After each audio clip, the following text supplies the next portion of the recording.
नमस्कार दोस्तों, स्वागत है आपका मेरे YouTube channel novels in audio dot Gaurav में।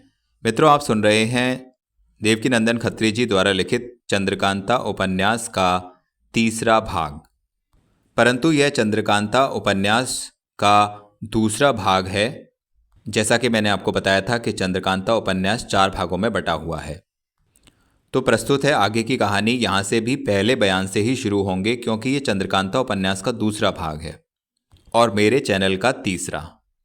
पहला बयान। इस आदमी को सभी ने पहला बयान। इस आदमी को सभी ने देखा मगर हैरान थे कि यह कौन है, कैसे आया और क्या कह गया। तेज सिंह ने जोर से पुकार के कहा, आप लोग चुप रहें। मुझको मालूम हो गया है कि यह सब अयारी हुई है। असल में कुमारी और चपला दोनों जीती हैं। यह लाशें उन लोगों की नहीं हैं। तेज सिंह की बात से सब चौंक पड़े और एकदम सन्नाटा हो गया। सबों ने रोना धोना छोड़ दिया और तेज सिंह के मुंह की तरफ देखने लगे। महारानी दौड़ी हुई उनके पास आईं और बोली, बेटा जल्दी बताओ, यह क्या मामला है? तुम कैसे कहते हो कि चंद्रकांता जीती है? यह कौन था जो यकायक महल में घुस आया? तेज सिंह ने कहा, यह तो मुझे मालूम नहीं कि यह कौन था, मगर इतना पता लग गया कि चंद्रकांता और चपला को शिवदत्त सिंह के अय्यार चुरा ले गए हैं और यह बनावटी लाश यहाँ रख गए हैं, जिससे सब कोई जाने कि वे मर गईं और खोज ना करें। महाराज बोले, यह कैसे मालूम कि यह लाश बनावटी हैं? तेज सिंह ने कहा, यह कोई बड़ी बात नहीं है। लाश के पास चलिए, मैं अभी बता देता हूँ। यह सुन महाराज तेज सिंह के साथ लाश के पास गए। महारानी भी गईं। तेज सिंह ने अपने कमर से खंजर निकालकर चपला की लाश की टांग काट ली और महाराज को दिखलाकर बोले, देखिए इसमें कहीं हड्डी है? महाराज ने गौर से देखकर कहा, ठीक है, बनावटी लाश है। इसके पीछे चंद्रकांता की लाश को भी इसी तरह देखा, उसमें भी हड्डी नहीं पाई। अब सबों को मालूम हो गया कि अय्यारी की गई है। महाराज बोले, अच्छा, यह तो मालूम हुआ कि चंद्रकांता जीती है, मगर दुश्मनों के हाथ पड़ गई, इसका गम क्या कम है? तेज सिंह बोले, कोई हर्ज नहीं। अब तो जो होना था हो चुका। मैं चंद्रकांता और चपला को खोज निकालूंगा। तेज सिंह के समझाने से सबों को कुछ ढाढ़स हुई, मगर कुंवर बीरेंद्र सिंह अभी तक बदहवास पड़े हैं। उनको इन सब बातों की कुछ खबर नहीं। अब महाराज को यह फिक्र हुई कि कुमार को होशियार करना चाहिए। वैद्य बुलाए गए। सबों ने बहुत सी तरकीबें की मगर कुमार को होश ना आया। तेज सिंह भी अपनी तरकीब करके हैरान हो गए मगर कोई फायदा ना हुआ। यह देख महाराज बहुत घबराए और तेज सिंह से बोले, अब क्या करना चाहिए? बहुत देर तक गौर करने के बाद तेज सिंह ने कहा कि कुमार को उठवा के उनके कमरे में भेजना चाहिए। वहाँ अकेले में मैं इनका इलाज करूँगा। यह सुन महाराज ने उन्हें खुद उठाना चाहा, मगर तेज सिंह ने कुमार की गोद में ले लिया और उनके रहने वाले कमरे में चले गए। महाराज भी संग हुए। तेज सिंह ने कहा, आप साथ न चलिए, ये अकेले ही में अच्छे होंगे। महाराज उसी जगह ठहर गए। तेज सिंह कुमार को लिए हुए उनके कमरे में पहुंचे और चारपाई पर लिटा दिया। चारों तरफ से दरवाजे बंद कर दिए और उनके कान के पास मुंह लगाकर बोलने लगे, चंद्रकांता मरी नहीं, जीती है। यह देखो, महाराज शिवदत्त के अय्यार उसे लिए जाते हैं। जल्दी दौड़ो, छीनो, नहीं तो बस ले ही जाएंगे। क्या इसी को वीरता कहते हैं? छी, चंद्रकांता को दुश्मन लिए जाएं और आप देखकर भी कुछ ना बोलें। राम राम राम। इतनी आवाज़ कान में पड़ते ही कुमार ने आंखें खोल दी और घबराकर बोले, हैं? कौन लिए जाता है? कहाँ है चंद्रकांता? यह कहकर इधर उधर देखने लगे। देखा तो तेज सिंह बैठे हैं। पूछा, अभी कौन कह रहा था कि चंद्रकांता जीती है और उसको दुश्मन लिए जाते हैं? तेज सिंह ने कहा, मैं कहता था और सच कह रहा था। कुमारी जीती है मगर दुश्मन उनको चुरा कर ले गए हैं और उनकी जगह नकली लाश रखकर इधर उधर रंग फैला दिया है, जिससे लोग कुमारी को मरी हुई जानकर पीछा और खोज न करें। कुमार ने कहा, तुम हमें धोखा देते हो, यह कैसे जान लें कि वह लाश नकली है? तेज सिंह ने कहा, मैं अभी आपको यकीन करा देता हूँ। यह कहकर कमरे का दरवाज़ा खोला। देखा कि महाराज खड़े हैं, आंखों से आंसू जारी हैं। तेज सिंह को देखते ही पूछा, क्या हाल है? जवाब दिया, अच्छे हैं, होश में आ गए, चलिए देखिए। यह सुन महाराज अंदर गए। उन्हें देखते ही कुमार उठ खड़े हुए। महाराज ने गले से लगा लिया, पूछा, मिजाज कैसा है? कुमार ने कहा, अच्छा है। कई लौंडियां भी उस जगह आईं जिनको कुमार का हाल लेने के लिए महाराज ने भेजा था। एक लौंडी से तेज सिंह ने कहा, दोनों लाशों में से जो टुकड़े हाथ पैर के मैंने काटे थे उन्हें ले आओ। यह सुन लौंडी दौड़ी गई और वे टुकड़े ले आई। तेज सिंह ने कुमार को दिखलाकर कहा, देखिए, यह बनावटी लाश है या नहीं, इसमें हड्डी कहाँ है? कुमार ने देखकर कहा, ठीक है, मगर उन लोगों ने बड़ी बदमाशी की। तेज सिंह ने कहा, खैर, जो होना था सो हो गया, देखिए अब हम क्या करते हैं। सवेरा हो गया। महाराज, कुमार और तेज सिंह बैठे बातें कर रहे थे कि हरदयाल सिंह ने पहुंचकर महाराज को सलाम किया। उन्होंने बैठने का इशारा किया। दीवान साहब बैठ गए और सबों को वहां से हट जाने के लिए हुक्म दिया। जब निराला हो गया, हरदयाल सिंह ने तेज सिंह से पूछा, मैंने सुना है कि वह बनावटी लाश थी जिसको सबों ने कुमार की लाश समझा था। तेज सिंह ने कहा, जी हाँ, बात तो ठीक है, और तब बिल्कुल हाल समझाया। इसके बाद दीवान सिंह ने कहा, और गजब देखिए, कुमारी के मरने की खबर सुनकर सब परेशान थे। सरकारी नौकरों में से जिन लोगों ने यह खबर सुनी, दौड़े हुए महल के दरवाजे पर रोते चिल्लाते चले आए। इधर जहां अय्यार लोग कैद थे, पहरा कम रह गया। मौका पाकर उनके साथी अय्यार ने वहां धावा दिया और पहरे वालों को जख्मी कर अपनी तरफ से सब अय्यारों को जो कैद थे छुड़ा ले गए। यह खबर सुनकर तेज सिंह, कुमार और महाराज सन्न हो गए। कुमार ने कहा, बड़ी मुश्किल में पड़ गए। अब कोई भी अय्यार उनका हमारे यहाँ ना रहा, सब छूट गए। कुमारी और चपला को वो ले गए। यह तो गजब ही हो गया। अब नहीं बर्दाश्त होता। हम आज ही कूच करेंगे और दुश्मनों से इसका बदला लेंगे। यह बात कह ही रहे थे कि एक चौबदार ने आकर अर्ज किया कि लड़ाई की खबर लेकर एक जासूस आया है, दरवाजे पर हाजिर है, उसके बारे में क्या हुक्म होता है? हरदयाल सिंह ने कहा, इसी जगह हाजिर करो। जासूस लाया गया। उसने कहा, दुश्मन को रोकने के लिए यहाँ से मुसलमानी फौज भेजी गई थी। उसके पहुँचने तक दुश्मन 4 कोस और आगे बढ़ गए थे। मुकाबले के वक्त ये लोग भागने लगे। यह हाल देखकर तोपखाने वालों ने पीछे से बाढ़ मारी, जिससे करीब चौथाई आदमी मारे गए। फिर भागने का हौसला ना पड़ा और खूब लड़े, यहाँ तक कि लगभग 1000 दुश्मनों को काट गिराया, मगर वह फौज भी तमाम हो चली। अगर फौरन मदद न भेजी जाएगी तो तोपखाने वाले भी मारे जाएंगे। यह सुनते ही कुमार ने दीवान हरदयाल सिंह को हुक्म दिया कि 5000 फौज जल्दी मदद पर भेजी जाए और वहां पर हमारे लिए भी खेमा रवाना करो। दोपहर को हम भी उस तरफ कूच करेंगे। हरदयाल सिंह फौज भेजने के लिए चले गए। महाराज ने कुमार से कहा, हम भी तुम्हारे साथ चलेंगे। कुमार ने कहा, ऐसी जल्दी क्या है, आप यहाँ रहें, राज्य का काम देखें। मैं जाता हूँ, ज़रा देखूँ तो शिवदत्त कितनी बहादुरी रखता है। अभी आपको तकलीफ करने की कोई ज़रूरत नहीं। थोड़ी देर तक बातचीत होने के बाद महाराज उठकर महल में चले गए। कुमार और तेज सिंह भी स्नान और संध्या पूजा की फिक्र में बैठे।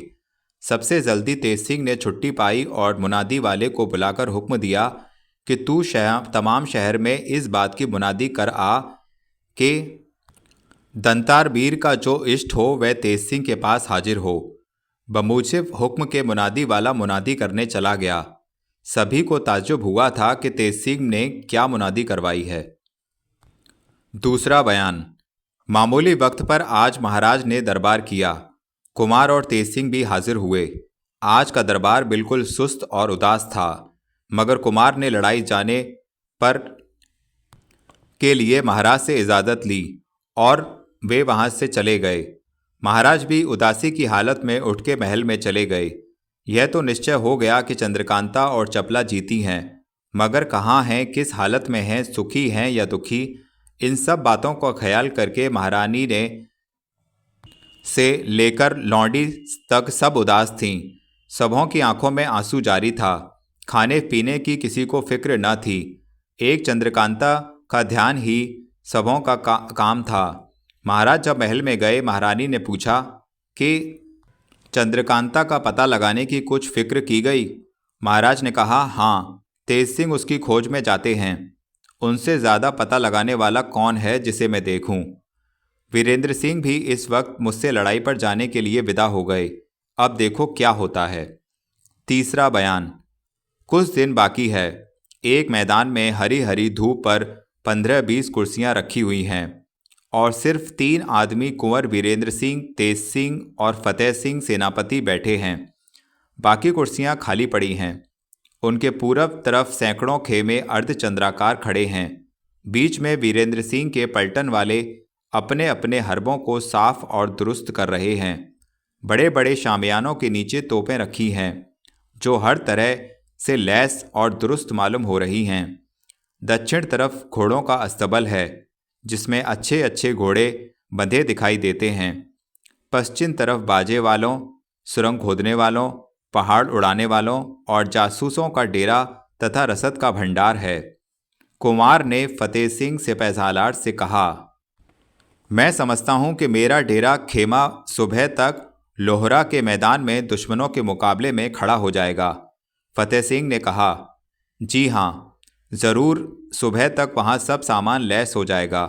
हमारी फ़ौज भी कुछ रात रहते यहाँ से कूच करके पहर दिन चढ़ने के पहले ही वहाँ पहुँच जाएगी। परसों हम लोगों के हौसले दिखाई देंगे। बहुत दिन तक खाली बैठे बैठे तबीयत घबरा गई थी। इसी तरह की बातें हो रही थीं कि सामने देवी सिंह अय्यारी के ठाट में आते दिखाई दिए। नज़दीक आकर देवी सिंह ने कुमार और तेज सिंह को सलाम किया। देवी सिंह को देखकर कुमार बहुत खुश हुए और उठकर गले लगा लिया। तेज सिंह ने भी देवी सिंह को गले लगाया और बैठने के लिए कहा। फतेह सिंह सिपहसालार ने भी उनको सलाम किया। जब देवी सिंह बैठ गए, तेज सिंह उनकी तारीफ करने लगे। कुमार ने पूछा, कहो देवी सिंह, तुमने यहाँ आकर क्या किया? तेज सिंह ने कहा, इनका हाल मुझसे सुनिए, मैं मुख्तसर में आपको समझा देता हूँ। कुमार ने कहा, कहो। तेज सिंह बोले, जब आप चंद्रकांता के बाग में बैठे थे और भूत ने आकर कहा था कि खबर भई राजा को, तुमरी सुनो गुरुजी मेरे, जिसको सुनकर मैंने ज़बरदस्ती आपको वहाँ से उठाया था, वह भूत यही थे। नौगढ़ में भी इन्होंने जाकर क्रूर सिंह के चुनार जाने और अय्यार को संग ले आने की खबर खंजरी बचाकर मुझको दी थी। जब चंद्रकांता के मरने का गम महल में छाया हुआ था और आप बेहोश पड़े थे, तब भी इन्हीं ने चंद्रकांता और चपला के जीते रहने की खबर मुझको दी थी। तब मैंने उठकर लाश पहचानी, नहीं तो पूरे घर का ही नाश हो चुका था। इतना काम इन्होंने किया। इन्हीं को बुलाने के वास्ते मैंने सुबह मुनादी करवाई थी, क्योंकि इनका कोई ठिकाना तो था नहीं। यह सुनकर कुमार ने देवी सिंह की पीठ ठोंकी और बोले, शाबाश, किस मुंह से तारीफ करें तुम्हारी, 2 घर तुमने बचाए। देवी सिंह ने कहा, मैं किस लायक हूँ जो आप इतनी तारीफ करते हैं। तारीफ सब कामों से निश्चिंत होकर कीजिएगा। इस वक्त चंद्रकांता के छुड़ाने की फिक्र करनी चाहिए। अगर देर होगी तो ना जाने उनकी जान पर क्या आ बने। सिवाय इसके इस बात का भी ख्याल रखना चाहिए कि अगर हम लोग बिल्कुल चंद्रकांता की ही खोज में लीन हो जाएंगे तो महाराज की लड़ाई का नतीजा बुरा हो जाएगा। यह सुनकर कुमार ने पूछा, देवी सिंह, यह बताओ चंद्रकांता है कहाँ, उसको कौन ले गया? देवी सिंह ने जवाब दिया कि यह तो नहीं मालूम कि चंद्रकांता कहाँ है। हाँ, इतना जानता हूँ कि नाजिम और बद्रीनाथ मिलकर कुमारी और चपला को ले गए। पता लगाने से लग ही जाएगा। तेज सिंह ने कहा, अब तो दुश्मन के सब अय्यार छूट गए। ये सब मिलके 9 हैं और हम 2 ही आदमी ठहरे। चाहे चंद्रकांता और चपला को खोजें, चाहे फौज में रहकर कुमार की हिफाजत करें, बड़ी मुश्किल है। देवी सिंह ने कहा, कोई मुश्किल नहीं है, सब काम हो जाएगा। देखिए तो सही, अब पहले हमको शिवदत्त के मुकाबले में चलना चाहिए। उसी जगह से कुमारी को छुड़ाने की फिक्र की जाएगी। तेज सिंह ने कहा, हम लोग महाराज से विदा हो आए हैं। कुछ रात रहते यहाँ से पड़ाव उठेगा। पेश खेमा जा चुका है। आधी रात तक ये लोग आपस में बातचीत करते रहे। बाद इसके कुमार उठकर अपने खेमे में चले गए। कुमार के बगल में तेज सिंह का खेमा था, जिसमें देवी सिंह और तेज सिंह दोनों ने आराम किया। चारों तरफ फौज का पहरा फिरने लगा। गश्त की आवाज़ आने लगी। थोड़ी रात बाकी थी कि एक छोटी तोप की आवाज़ आई। कुछ देर बाद बाजा बजने लगा। कूच की तैयारी हुई और धीरे धीरे फौज चल पड़ी। सब फौज जब जा चुकी पीछे एक हाथी पर कुमार सवार हुए, जिन्हें चारों तरफ से बहुत से सवार घेरे हुए थे। तेज सिंह और देवी सिंह अपने अय्यारी के सामान से सजे हुए कभी आगे कभी पीछे कभी साथ पैदल चले जाते थे। पहरा दिन चढ़े कुंवर वीरेंद्र सिंह का लश्कर शिवदत्त सिंह की फौज के मुकाबले में जा पहुंचा, जहां पहले से महाराज जयसिंह की फौज डेरा जमाए हुए थी। लड़ाई बंद थी और मुसलमान सब मारे जा चुके थे। खेमा डेरा पहले ही से खड़ा था। कायदे के साथ पलटनों का पड़ाव पड़ा। जब सब इंतजाम हो चुका, कुंवर वीरेंद्र सिंह ने अपने खेमे में कचहरी की और पीर मुंशी को हुक्म दिया, एक चिट्ठी शिवदत्त को लिखो कि मालूम होता है कि आज कल तुम्हारे मिजाज में गर्मी आ गई है, जो बैठे बैठाए एक नालायक क्रूर के भड़काने पर महाराज जयसिंह से लड़ाई ठान ली है। यह भी मालूम हो गया कि तुम्हारे अय्यार चंद्रकांता और चपला को चुरा लाए हैं। सो बेहतर है कि चंद्रकांता और चपला को इज्जत के साथ महाराज जयसिंह के पास भेज दो और तुम वापस जाओ, नहीं तो पछताओगे। जिस वक्त हमारे बहादुरों की तलवारें मैदान में चमकेगी, भागते राह ना मिलेगी। बमूजिब हुक्म के मीर मुंशी ने चिट्ठी लिखकर तैयार की। कुमार ने कहा, यह खत कौन ले जाएगा? यह सुन देवी सिंह सामने हाथ खड़े छोड़कर बोले, मुझको इजाज़त मिले तो मैं इस खत को ले जाऊं, क्योंकि शिवदत्त सिंह से बातचीत करने की मेरी बड़ी मन में लालसा है। कुमार ने कहा, इतनी बड़ी फौज में तुम्हारा अकेले जाना अच्छा नहीं है। तेज सिंह ने कहा, कोई हर्ज नहीं, जाने दीजिए। आखिर कुमार ने अपनी कमर से खंजर निकाल कर दिया और जिसे देवी सिंह ने लेकर सलाम किया। चिट्ठी बटुए में रख ली और तेज सिंह का चरण छूकर रवाना हुए। महाराज शिवदत्त सिंह के पलटन वालों में कोई भी देवी सिंह को नहीं पहचानता था। दूर से इनको देखा कि बड़ा सा कारचोबी खेमा खड़ा है। समझ गए कि यही महाराज का खेमा है। सीधे धड़धड़ाते हुए खेमे के दरवाजे पर पहुंचे और पहरे वालों से कहा, अपने राजा को जावक कर खबर करो कि कुंवर वीरेंद्र सिंह का एक अय्यार खत लेकर आया है। जाओ, जल्दी जाओ। सुनते ही प्यादा दौड़ा गया और महाराज शिवदत्त से इस बात की खबर की। उन्होंने हुक्म दिया, आने दो। देवी सिंह खेमे के अंदर गए। देखा कि बीच में महाराज शिवदत्त सोने के जड़ाऊ सिंहासन पर बैठे हैं। बाईं तरफ दीवान साहब और बाद इसके दोनों तरफ बड़े बड़े बहादुर बेशकीमती पोशाकें पहने, उम्दे उम्दे हरबे लगाए चांदी की कुर्सियों पर बैठे हैं, जिनके देखने से कमज़ोरों का कलेजा दहलता है। बाद इसके दोनों तरफ नीम कुर्सियों पर अय्यार लोग विराजमान हैं। इसके बाद दर्जे बदर्जे अमीर और ओहदेदार लोग बैठे हैं। बहुत से चौबदार हाथ बांधे सामने खड़े हैं। गरज के बड़े रोआब का दरबार देखने में आया। देवी सिंह किसी को सलाम किए बिना ही बीच में जाकर खड़े हो गए और एक दफ़े चारों तरफ निगाह दौड़ाकर गौर से देखा, फिर भड़कर कुमार की चिट्ठी महाराज के सामने सिंहासन पर रख दी। देवी सिंह की बेअदबी देखकर महाराज शिवदत्त मारे गुस्से के लाल हो गए और बोले, एक मच्छर की इतना हौसला हो गया कि हाथी का मुकाबला करे। अभी तो वीरेंद्र सिंह के मुंह से दूध की महक भी न गई होगी। यह कह चींटी हाथ में ले फाड़कर फेंक दी। चींटी का फटना था कि देवी सिंह की आंखें लाल हो गईं। बोले, जिसके सिर मौत सवार होती है उसकी बुद्धि पहले ही हवा खाने चली जाती है। देवी सिंह की बात तीर की तरह शिवदत्त के कलेजे के पार हो गई। बोले, पकड़ो इस बेअदब को। इतना कहना था कि कई चौबदार देवी सिंह की तरफ झुके। इन्होंने खंजर निकाल 2-3 चौबदारों की सफाई कर डाली और फुर्ती से अपनी अय्यारी के बटुए में से एक गेंद निकालकर जमीन पर दे मारा, जिससे बड़ा भारी आवाज हुई। दरबार दहल उठा। महाराज एकदम चौंक पड़े, जिससे शमला सिर का जिस पर हीरे का सरपेंच था जमीन पर गिर पड़ा। लपक के देवी सिंह ने उसे उठा लिया और कूदकर खेमे के बाहर निकल गए। सब के सब देखते रह गए, किसी के बने कुछ ना बन पड़ा। सारा गुस्सा शिवदत्त ने अय्यारों पर निकाला जो उस दरबार में बैठे थे। कहा, लानत है तुम लोगों की अय्यारी पर, जो तुम लोगों के देखते दुश्मन का एक अदना अय्यार हमारी बेइज्जती कर जाए। बद्रीनाथ ने जवाब दिया, महाराज, हम लोग अय्यार हैं, 1000 आदमियों में अकेले घुसकर काम करते हैं, मगर एक आदमी पर 10 अय्यार नहीं टूट पड़ते। यह हम लोगों के कायदे के बाहर है। बड़े बड़े पहलवान तो बैठे थे, उन लोगों ने क्या कर लिया? बद्रीनाथ की बात का जवाब शिवदत्त ने कुछ न देकर कहा, अच्छा, कल हम देख लेंगे। चौथा बयान। महाराज शिवदत्त का शमला लिए हुए देवी सिंह कुंवर वीरेंद्र सिंह के पास पहुंचे और जो कुछ हुआ था बयान किया। कुम्हार यह सुन हंसने लगे और बोले, चलो शगुन तो अच्छा हुआ। तेज सिंह ने कहा, सबसे ज़्यादा अच्छा शगुन तो मेरे लिए हुआ कि शागिर्द पैदा कर लाया। यह कह शमले में से सरपेंच खोल बटुए में दाखिल किया। कुमार ने कहा, भला तुम इसका क्या करोगे?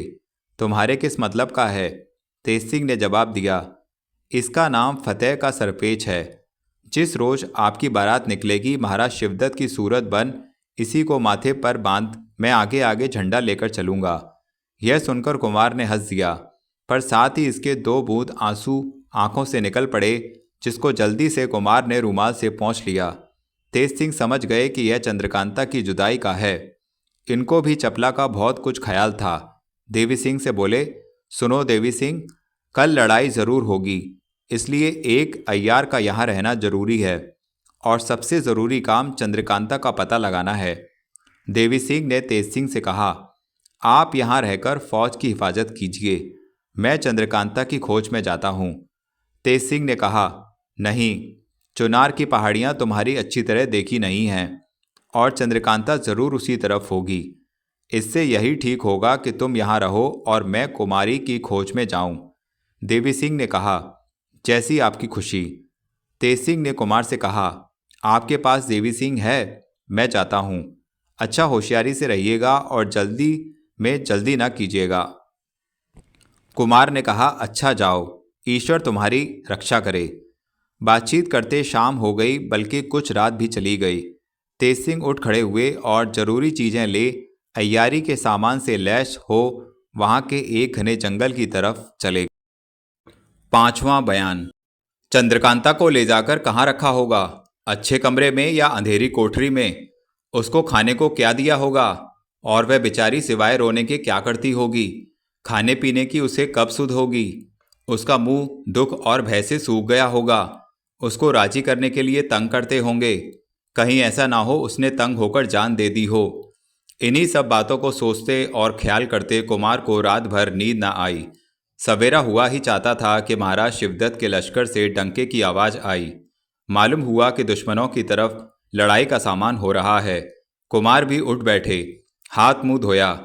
इतने में हरकारे ने आकर खबर दी कि दुश्मनों की तरफ लड़ाई का सामान हो रहा है। कुमार ने कहा, हमारे यहाँ भी जल्द तैयारी की जाए। हुक्म पाकर हरकारा रवाना हुआ। जब तक कुमार ने स्नान संध्या से छुट्टी पाई, तब तक दोनों तरफ की फौजें भी मैदान में जा डटीं। बेलदारों ने जमीन साफ कर दी।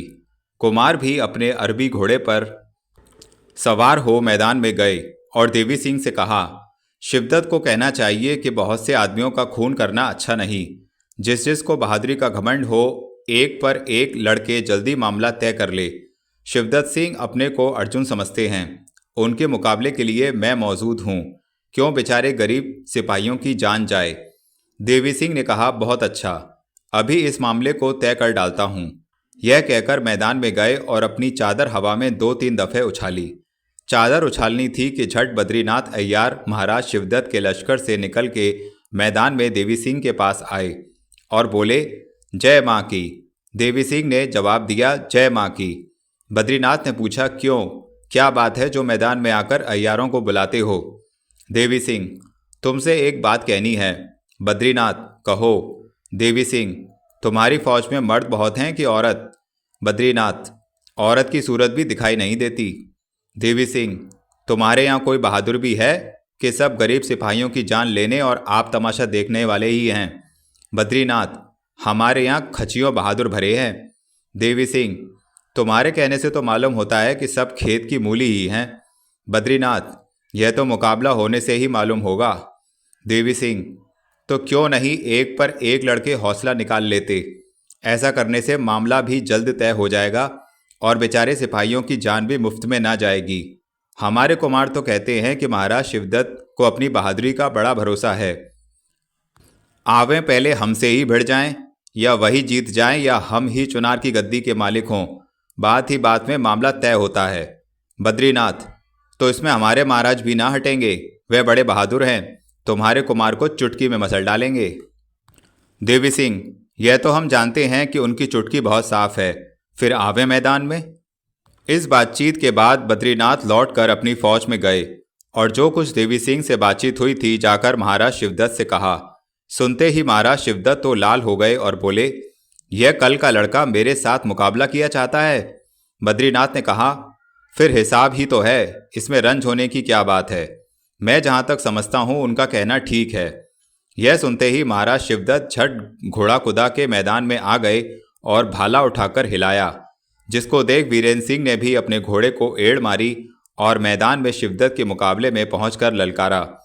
अपने मुंह अपनी तारीफ करता है और कहता है कि मैं वीर हूं, क्या बहादुर लोग चोट्टे भी होते हैं? जवां मर्दी से लड़कर चंद्रकांता ना ली गई, लानत है ऐसी बहादुरी पर। वीरेंद्र सिंह की बात तीर की तरह महाराज शिवदत्त के कलेजे में लगी। कुछ जवाब तो न दे सके। गुस्से में भरे हुए बड़े जोर से कुमार पर नेजा चलाया। कुमार ने अपने नेजे से ऐसा झटका दिया कि उनके हाथ से नेजा छटक के दूर जा गिरा। यह तमाशा देख दोस्त दुश्मन दोनों तरफ से वाह वाह की आवाज आने लगी। शिवदत्त यह देखकर बहुत बिगड़ा और तलवार निकालकर कुमार पर दौड़ा। कुमार ने तलवार का जवाब तलवार से दिया। दोपहर तक दोनों में लड़ाई होती रही। बाद दोपहर कुमार की तलवार से शिवदत्त का घोड़ा जख्मी होकर गिर पड़ा, बल्कि खुद महाराज शिवदत्त को कई जगह जख्म लगे। घोड़े से कूदकर शिवदत्त ने कुमार के घोड़े को मारना चाहा, मगर मतलब समझ के कुमार भी झट घोड़े पर से कूद पड़े और आगे होकर एक काड़ा इस जोर से शिवदत्त की कलाई पर मारा कि हाथ से तलवार छूटकर जमीन पर गिर पड़ी, जिसको दौड़ के देवी सिंह ने उठा लिया। महाराज शिवदत्त को मालूम हो गया कि कुमार हर तरह से जबरदस्त है। अगर थोड़ी देर और लड़ाई होगी तो हम बेशक मारे जाएंगे या पकड़े जाएंगे। यह सोच अपनी फौज को कुमार पर धावा करने का इशारा किया। बस एकदम से कुमार को घेर लिया। यह देखकर कुमार की फौज ने भी मारना शुरू किया। फतेह सिंह सेनापति और देवी सिंह कोशिश करके कुमार के पास पहुंचे और तलवार और खंजर चलाने लगे। दोनों फौजें आपस में खूब गुद गईं और गहरी लड़ाई होने लगी। शिवदत्त के बड़े बड़े पहलवानों ने चाहा कि इसी लड़ाई में कुमार का काम तमाम कर दें, मगर कुछ बन ना पड़ा। कुमार के हाथ से बहुत दुश्मन मारे गए। शाम को उतारे का डंका बजा और लड़ाई बंद हुई। फौज ने कमर खोली। कुमार अपने खेमे में आए मगर बहुत सुस्त हो रहे थे। फतेह सिंह सेनापति भी जख्मी हो गए थे। रात को सबों ने आराम किया। महाराज शिवदत्त ने अपने दीवान और पहलवानों से राय ली कि अब क्या करना चाहिए। फौज तो वीरेंद्र सिंह की हमसे बहुत कम है, मगर उसकी दिलवारी से हमारा हौसला टूटा जाता है, क्योंकि हमने भी उससे लड़ाई के बाद बहुत झक उठाई। हमारी तो यह राय है कि रात को कुमार के लश्कर कर धावा मारें। इस राय को सभी ने पसंद किया। थोड़ी रात रहे शिवदत्त के कुमार की फौज पर 500 सिपाहियों के साथ धावा किया। बड़ा ही गड़बड़ मचा। अंधेरी रात में दोस्त दुश्मनों का पता लगाना मुश्किल था। कुमार की फौज दुश्मन समझ अपने ही लोगों को मारने लगी। यह खबर वीरेंद्र सिंह को भी लगी। झट अपने खेमे से बाहर निकल आए। देवी सिंह ने बहुत से आदमियों को महताब जलाने के लिए बांटी। यह महताब तेज सिंह ने अपनी तरकीब से बनाई थी। इसके जलाते ही उजाला हो गया और दिन की तरह मालूम होने लगा। अब क्या था, कुल 500 आदमियों को मारना क्या। सुबह होते होते शिवदत्त के 500 आदमी मारे गए, मगर रोशनी होने के पहले करीब 1000 आदमी कुमार की तरफ से नुकसान हो चुके थे, जिसका रंज वीरेंद्र सिंह को बहुत हुआ और सुबह को लड़ाई बंद न होने दी। दोनों फौजें फिर गुद गईं। कुमार ने जल्दी से स्नान किया और संध्या पूजा करके हरबों को बदन पर सजा दुश्मन की फौज में घुस गए। लड़ाई खूब हो रही थी। किसी को तनोबदन की खबर न थी। एकाएक पूरब और उत्तर के कोने से कुछ फौजी सवार तेजी से आते हुए दिखाई दिए, जिनके आगे आगे एक सवार बहुत उम्दा पोशाक पहने अरबी घोड़े पर सवार घोड़ा दौड़ाए चला आता था। उसके पीछे और भी सवार जो करीब करीब 500 के होंगे घोड़ा फेंके चले आ रहे थे। अगले सवार की पोशाक और हरवों से मालूम होता था कि यह सबों का सरदार है। यह सरदार मुंह पर नकाब डाले हुए था और उसके साथ जितने सवार पीछे चले आ रहे थे उन लोगों के मुंह पर भी नकाब पड़ी हुई थी। इस फौज ने पीछे से महाराज शिवदत्त की फौज पर धावा किया और खूब मारा। इधर से वीरेंद्र सिंह की फौज ने जब देखा कि दुश्मनों को मारने वाला एक और आ पहुंचा, तबीयत बढ़ गई और हौसले के साथ लड़ने लगे। दो तरफी चोट महाराज शिवदत्त की फौज संभाल न सकी और भाग चली।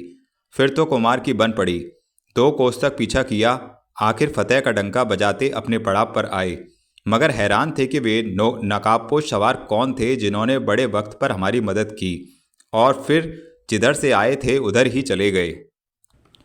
कोई किसी को जरा मदद करता है तो एहसान जताने लगता है, मगर इन्होंने हमारा सामना भी नहीं किया। यह बड़ी बहादुरी का काम है। बहुत सोचा मगर कुछ समझ न पड़ा। महाराज शिवदत्त का बिल्कुल माल खजाना और खेमा वगैरह कुमार के हाथ लगा। जब कुमार निश्चिंत हुए, उन्होंने देवी सिंह से पूछा, क्या तुम बता सकते हो कि वे नकाबपोश कौन थे जिन्होंने हमारी मदद की? देवी सिंह ने कहा, मेरी कुछ भी ख्याल में नहीं आता, मगर वाह, बहादुरी इसको कहते हैं। इतने में एक जासूस ने आकर खबर दी कि दुश्मन थोड़ी दूर जाकर अटक गए हैं और फिर लड़ाई की तैयारी कर रहे हैं। छठवां बयान। तेज सिंह चंद्रकांता और चपला का पता लगाने के लिए कुंवर वीरेंद्र सिंह से विदा हो फौज के हाथे से बाहर आए और सोचने लगे कि अब किधर जाएं, कहाँ ढूंढें। दुश्मन की फौज में देखने की तो कोई ज़रूरत नहीं, क्योंकि चंद्रकांता को वहाँ कभी नहीं रखा होगा। इससे चुनार ही चलना ठीक है। यह सोचकर चुनार की तरफ रवाना हुए और दूसरे दिन सवेरे वहाँ पहुँचे। सूरत बदलकर इधर उधर घूमने लगे। जगह जगह पर अटकते और अपना मतलब निकालने की फिक्र करते थे, मगर कुछ फायदा ना हुआ। कुमारी की खबर कुछ भी मालूम ना हुई। रात को तेज सिंह सूरत बदल किले के अंदर घुस गए और इधर उधर ढूंढने लगे। घूमते घूमते मौका पाकर वे एक काले कपड़े से अपने बदन को ढांक कमंद फेंक महल पर चढ़ गए। इस समय आधी रात जा चुकी होगी। छत पर तेज सिंह ने झांक कर देखा तो सन्नाटा मालूम पड़ा, मगर रोशनी खूब हो रही थी। तेज सिंह नीचे उतरे और एक दालान में खड़े होकर देखने लगे। सामने एक बड़ा कमरा था जो कि बहुत खूबसूरती के साथ बेशकीमती असबाबों और तस्वीरों से सजा हुआ था। रोशनी ज़्यादा ना थी, सिर्फ समाधान जल रहे थे। बीच में ऊंची मसनद पर एक औरत सो रही थी। चारों तरफ उसके कई औरतें भी फर्श पर पड़ी हुई थीं। तेज सिंह आगे बढ़े और एक एक करके रोशनी बुझाने लगे, यहाँ तक कि सिर्फ उस कमरे में एक रोशनी रह गई और सब बुझ गईं। अब तेज सिंह उस कमरे की तरफ बढ़े। दरवाजे पर खड़े होकर देखा तो पास से वह सूरत बखूबी दिखाई देने लगी जिसको दूर से देखा था। तमाम बदन शबनबी से ढका हुआ मगर खूबसूरत चेहरा खुला था।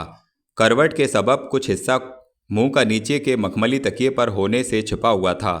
गोरा रंग, गालों पर सुर्खी, जिस पर एक लट खुलकर आ पड़ी थी जो बहुत ही भली मालूम होती थी। आँख के पास शायद किसी जख्म का घाव था, मगर यह भी भला मालूम होता था। तेज सिंह को यकीन हो गया कि महाराज शिवदत्त की ही रानी है बेशक। कुछ देर सोचने के बाद उन्होंने अपने बटुए में से कलम दावात और एक टुकड़ा कागज का निकाला और जल्दी से उस पर यह लिखा, ना मालूम क्यों इस वक्त मेरा जी चंद्रकांता से मिलने को चाहता है। जो हो मैं तो उससे मिलने जाती हूँ। रास्ते और ठिकाने का पता मुझे लग चुका है। बाद इसके पलंग के पास जा बेहोशी का धूरा रानी की नाक के पास ले गए, जो सांस लेती दफे उसके दिमाग पर चढ़ गया और एकदम से बेहोश हो गई। तेज सिंह ने नाक पर हाथ रख दिया। बेहोशी की सांसी चल रही थी। झट रानी को तो कपड़े में बांधा और पुर्जा जो लिखा था वह तकिए के नीचे रख वहाँ से उसी कमंद के जरिए से बाहर हुए और गंगा किनारे वाली खिड़की जो भीतर से बंद थी खोल तेजी के साथ पहाड़ी की तरफ निकल गए। बहुत दूर जा एक दर्रे में रानी को और ज़्यादा बेहोश करके रख दिया और फिर लौटकर किले के दरवाजे पर आ एक तरफ किनारे छिप कर बैठ गए। सातवां बयान। अब सवेरा ही हुआ चाहता है। महल में लौंडियों की आंखें खुलीं तो महारानी को न देख के घबरा गईं। इधर उधर देखा, कहीं नहीं। आखिर खूब गुल शोर मचा। चारों तरफ खोज होने लगी, पर कहीं पता न लगा। यह खबर बाहर तक फैल गई। सबों को फिक्र पैदा हुई। महाराज शिवदत्त सिंह लड़ाई से भागे हुए 10-15 सवारों के साथ चुनार पहुंचे। किले के अंदर घुसते ही मालूम हुआ कि महल में से महारानी गायब हो गईं। सुनते ही जान सूख गई। दोहरी चपेट बैठी। धड़धड़ाते हुए महल में चले आए। देखा कि कोहराम मचा हुआ है। चारों तरफ से रोने की आवाज़ आ रही है। इस वक्त महाराज शिवदत्त की अजब हालत थी। हवास ठिकाने नहीं थे।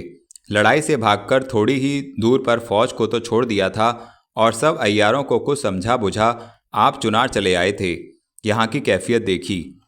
आखिर उदास होकर महारानी के बिस्तर के पास आए और बैठकर रोने लगे। तकिए के नीचे से एक कागज का कोना निकला हुआ दिखाई पड़ा, जिसे महाराज ने खोला। देखा कुछ लिखा है। यह वही कागज था जिसे तेज सिंह ने लिखकर रख दिया था। अब उस पुर्जे को देख महाराज कई तरह की बातें सोचने लगे। एक तो महारानी का लिखा नहीं मालूम होता है, इनके अक्षर इतने साफ नहीं हैं। फिर किसने लिखकर रख दिया? अगर रानी का ही लिखा है तो उन्हें यह कैसे मालूम हुआ कि चंद्रकांता फलानी जगह छिपाई गई है? अब क्या किया जाए? कोई अय्यार भी नहीं जिसको पता लगाने के लिए भेजा जाए। अगर किसी दूसरे को वहां भेजूं जहां चंद्रकांता कैद है तो बिल्कुल फंडा फूट जाए। ऐसी ऐसी बहुत सी बातें देर तक महाराज सोचते रहे। आखिर जी में यही आया कि चाहे जो हो मगर एक दफ़े जरूर उस जगह जाकर देखना चाहिए जहां चंद्रकांता कैद है। कोई हर्ज नहीं अगर हम अकेले जाकर देखें, मगर दिन में नहीं, शाम को चलें तो अच्छा है।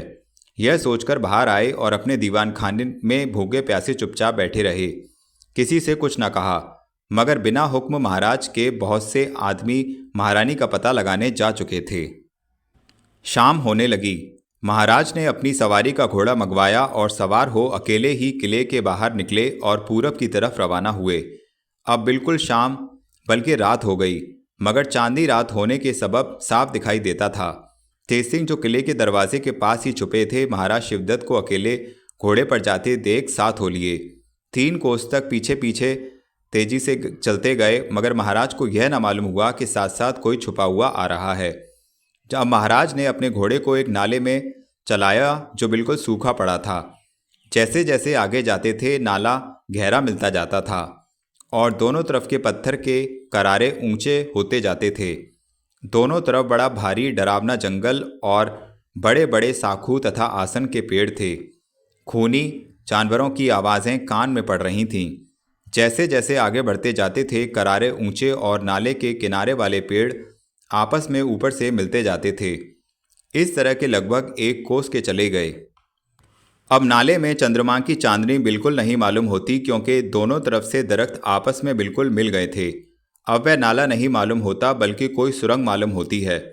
महाराज का घोड़ा पथरीली जमीन और अंधेरा होने के सबब धीरे धीरे जाने लगा। तेज सिंह भड़कर महाराज के पास और आ गए। यकायक कुछ दूर पर एक छोटी सी रोशनी पड़ी, जिससे तेज सिंह ने समझा कि शायद यह रास्ता यहीं तक आने का है, और यही ठीक भी निकला। जब रोशनी के पास पहुंचे देखा कि एक छोटी सी गुफा है, जिसके बाहर दोनों तरफ लंबे ताकतवर सिपाही नंगी तलवार हाथ में लिए पहरा दे रहे हैं, जो 20 के लगभग होंगे। भीतर भी साफ दिखाई देता था कि 2 औरतें पत्थरों पर ढांसना लगाए बैठी हैं। तेज सिंह ने पहचान तो लिया कि दोनों चंद्रकांता और चपला हैं, मगर उनकी सूरत साफ साफ नहीं नजर पड़ी। महाराज को देखकर सिपाहियों ने पहचाना और एक ने भड़कर घोड़ा थाम लिया। महाराज घोड़े पर से उतर पड़े। सिपाहियों ने 2 मशाल जलाए, जिनकी रोशनी में तेज सिंह को अब साफ चंद्रकांता और चपला की सूरत दिखाई देने लगी। चंद्रकांता का मुंह पीला हो रहा था, सिर के बाल खुले हुए थे और सिर फटा हुआ था। मिट्टी में सनी हुई बदहवास एक पत्थर से लगी पड़ी थी और चपला बगल में एक पत्थर के सहारे उठंगी हुई चंद्रकांता के सिर पर हाथ रखे बैठे थी। सामने खाने की चीजें रखी हुई थीं, जिनके देखने ही से मालूम होता था कि किसी ने उन्हें छुआ तक नहीं। इन दोनों की सूरत से नाउम्मीदी बरस रही थी, जिसे देखते ही तेज सिंह की आंखों से आंसू निकल पड़े। महाराज ने आते ही इधर उधर देखा। जहां चंद्रकांता बैठी थी वहां भी चारों तरफ देखा, मगर कुछ मतलब न निकला, क्योंकि यह तो रानी को खोजने आए थे, उस पुर्जे पर जो रानी के बिस्तर पर पाया था। महाराज को बड़ी उम्मीद थी, मगर कुछ न हुआ। किसी से कुछ पूछा भी नहीं। चंद्रकांता की तरफ भी अच्छी तरह नहीं देखा और लौटकर घोड़े पर सवार हो पीछे फिरे। सिपाहियों को महाराज के इस तरह आ जाने से ताज्जुब हुआ, मगर पूछता कौन, मजाल किसकी थी। तेज सिंह ने जब महाराज को फिरते देखा तो चाहा कि वहीं बगल में छुपे रहें, मगर छिप न सके, क्योंकि नाला तंग था और ऊपर चढ़ जाने की भी कहीं जगह न थी। लाचार नाले के बाहर होना ही पड़ा। तेजी के साथ महाराज के पहले नाले से बाहर हो गए और एक किनारे छिप रहे। महाराज वहां से निकल शहर की तरफ रवाना हुए। अब तेज सिंह सोचने लगे कि यहाँ से मैं अकेला चंद्रकांता को कैसे छुड़ा सकूंगा। लड़ने का मौका नहीं, करूं तो क्या करूं। अगर महाराज की सूरत बनकर जाऊं और कोई काम करूं तो भी ठीक नहीं होता, क्योंकि महाराज अभी यहाँ से लौटे हैं। दूसरी कोई तरकीब करूं और काम ना चले, बैरी को मालूम हो जाए तो यहाँ से फिर चंद्रकांता दूसरी जगह छिपा दी जाएगी, तब और भी मुश्किल होगी। इससे यही ठीक है कि कुमार के पास लौट चलूं और वहाँ से कुछ आदमियों को लाऊं। क्योंकि इस नाले में अकेले जाकर इन लोगों का मुकाबला करना ठीक नहीं है। यही सब सोच तेज सिंह विजयगढ़ की तरफ चले। रात भर चले गए।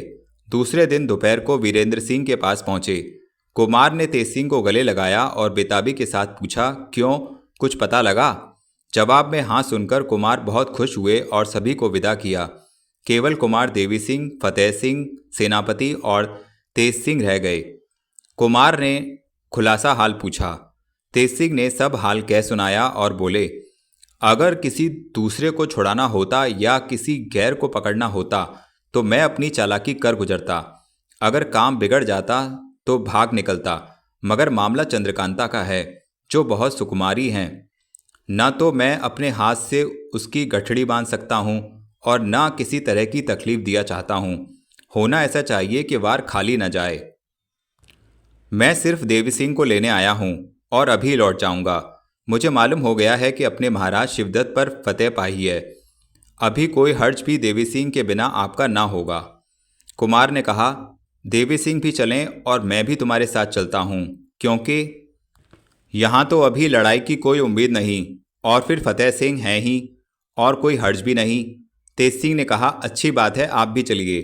यह सुनकर कुमार उसी वक्त तैयार हो गए और फतेह सिंह को बहुत सी बातें समझा बुझा कर शाम होते होते वहाँ से रवाना हुए। कुमार घोड़े पर, फतेह सिंह और देवी सिंह पैदल कदम बढ़ाते चले। रास्ते में कुमार ने शिवदत्त सिंह पर फतेह पाने का हाल बिल्कुल कहा और उन सवारों का हाल भी कहा जो मुंह पर नकाब डाले हुए थे और जिन्होंने बड़े वक्त पर मदद की थी। उनका हाल सुनकर तेज सिंह भी हैरान हुए, मगर कुछ ख्याल में ना आया कि वे नकाबपोश कौन थे। यही सब सोचते जा रहे थे। रात चांदनी थी, रास्ता साफ दिखाई दे रहा था। कुछ 4 कोस के लगभग गए होंगे कि रास्ते में पंडित बद्रीनाथ अकेले दिखाई पड़े और उन्होंने कुमार को देख पास आ सलाम किया। कुमार ने सलाम का जवाब हंसकर दिया। देवी सिंह ने कहा, अजी बद्रीनाथ जी, आप क्या उस डरपोक, गीदड़, दगाबाज और चोर का संग किए हैं? हमारे दरबार में आइए, देखिए हमारा सरदार क्या शेरदिल और इंसाफ पसंद है। बद्रीनाथ ने कहा, तुम्हारा कहना बहुत ठीक है और एक दिन ऐसा ही होगा, मगर जब तक महाराज शिवदत्त से मामला तय नहीं होता मैं कब आपके साथ हो सकता हूँ, और अगर हो भी जाऊँ तो आप लोग कब मुझ पर विश्वास करेंगे? आखिर मैं भी अय्यार हूँ। इतना कह और कुमार को सलाम कर जल्दी दूसरा रास्ता पकड़ एक घने जंगल में जा नज़र से गायब हो गए। तेज सिंह ने कुमार से कहा, रास्ते में बद्रीनाथ का मिलना ठीक ना हुआ। अब वह जरूर इस बात की खोज में होगा कि हम लोग कहाँ जाते हैं। देवी सिंह ने कहा, हाँ, इसमें कोई शक नहीं कि यह शगुन खराब हुआ। यह सुनकर कुमार का कलेजा धड़कने लगा। बोले, फिर अब क्या किया जाए? तेज सिंह ने कहा, इस वक्त और कोई तरकीब तो हो नहीं सकती। हाँ, एक बात है कि हम लोग जंगल का रास्ता छोड़ मैदान मैदान चलें। ऐसा करने से पीछे का आदमी आता हुआ मालूम होगा। कुमार ने कहा, अच्छा, तुम आगे चलो। अब वे तीनों जंगल छोड़ मैदान में हो लिए। पीछे फिर के देखते जाते थे, मगर कोई आता हुआ मालूम ना पड़ा। रात भर बेखटके चले गए। जब दिन निकला, एक नाले के किनारे तीनों आदमियों ने बैठ जरूरी कामों से छुट्टी पा स्नान संध्या किया और फिर रवाना हुए। पहर दिन चढ़ते चढ़ते एक बड़े जंगल में ये लोग पहुँचे, जहाँ से वह नाला जिसमें चंद्रकांता और चपला थीं 2 कोस बाकी था। तेज सिंह ने कहा, दिन इसी जंगल में बिताना चाहिए, शाम हो जाए तो यहाँ से चलें, क्योंकि काम रात में ही ठीक होगा। यह कहकर एक बहुत बड़े सलई के पेड़ तले डेरा जमाया। कुमार के वास्ते जीनपोश बिछा दिया। घोड़े को खोल गले में लंबी रस्सी डाल एक पेड़ से बांध चरने के लिए छोड़ दिया। दिन भर बातचीत और तरकीब सोचने में गुजर गया। सूरज अस्त होने पर ये लोग वहाँ से रवाना हुए। थोड़ी ही देर में उस नाले के पास जा पहुँचे। पहले दूर ही खड़े होकर चारों तरफ निगाह दौड़ाकर देखा। जब किसी की आहट ना मिली तब नाले में घुसे। कुमार उस नाले को देख बहुत हैरान हुए और बोले, अजब भयानक नाला है। धीरे धीरे आगे बढ़े। जब नाले के आखिर में पहुंचे, जहां पहले दिन तेज सिंह ने चिराग जलते देखा था, तो वहां अंधेरा पाया। तेज सिंह का माथा ठनका कि यह क्या मामला है।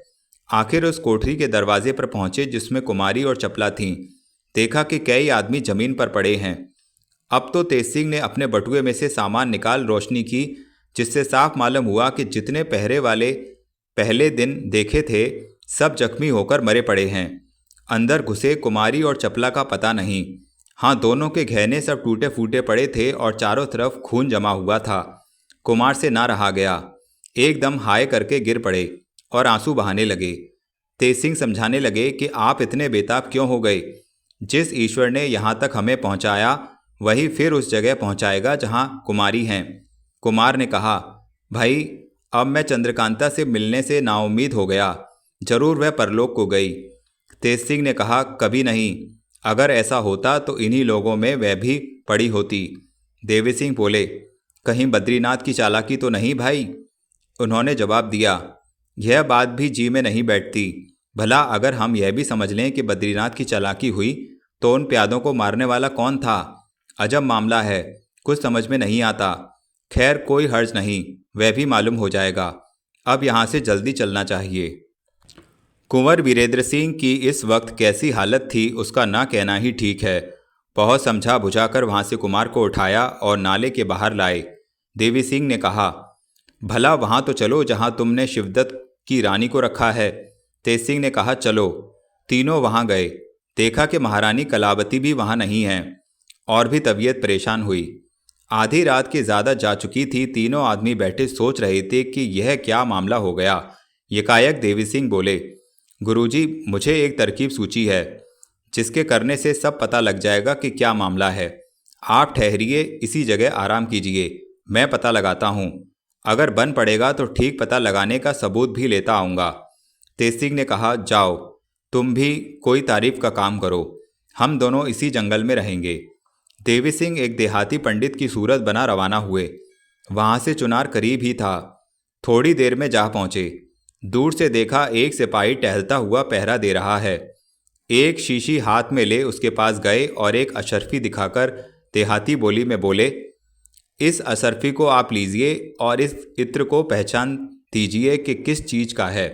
हम देहात के रहने वाले हैं।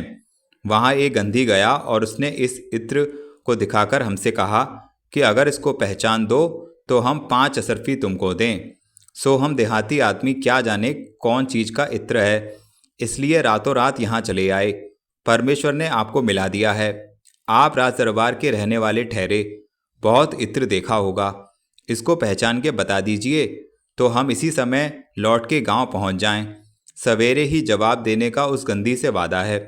देवी सिंह की बात सुन और पास ही एक दुकान के दरवाजे पर जलते हुए चिराग की रोशनी में अशर्फी को देख खुश हो वह सिपाही दिल में सोचने लगा कि अजब बेवकूफ़ आदमी से पाला पड़ा है।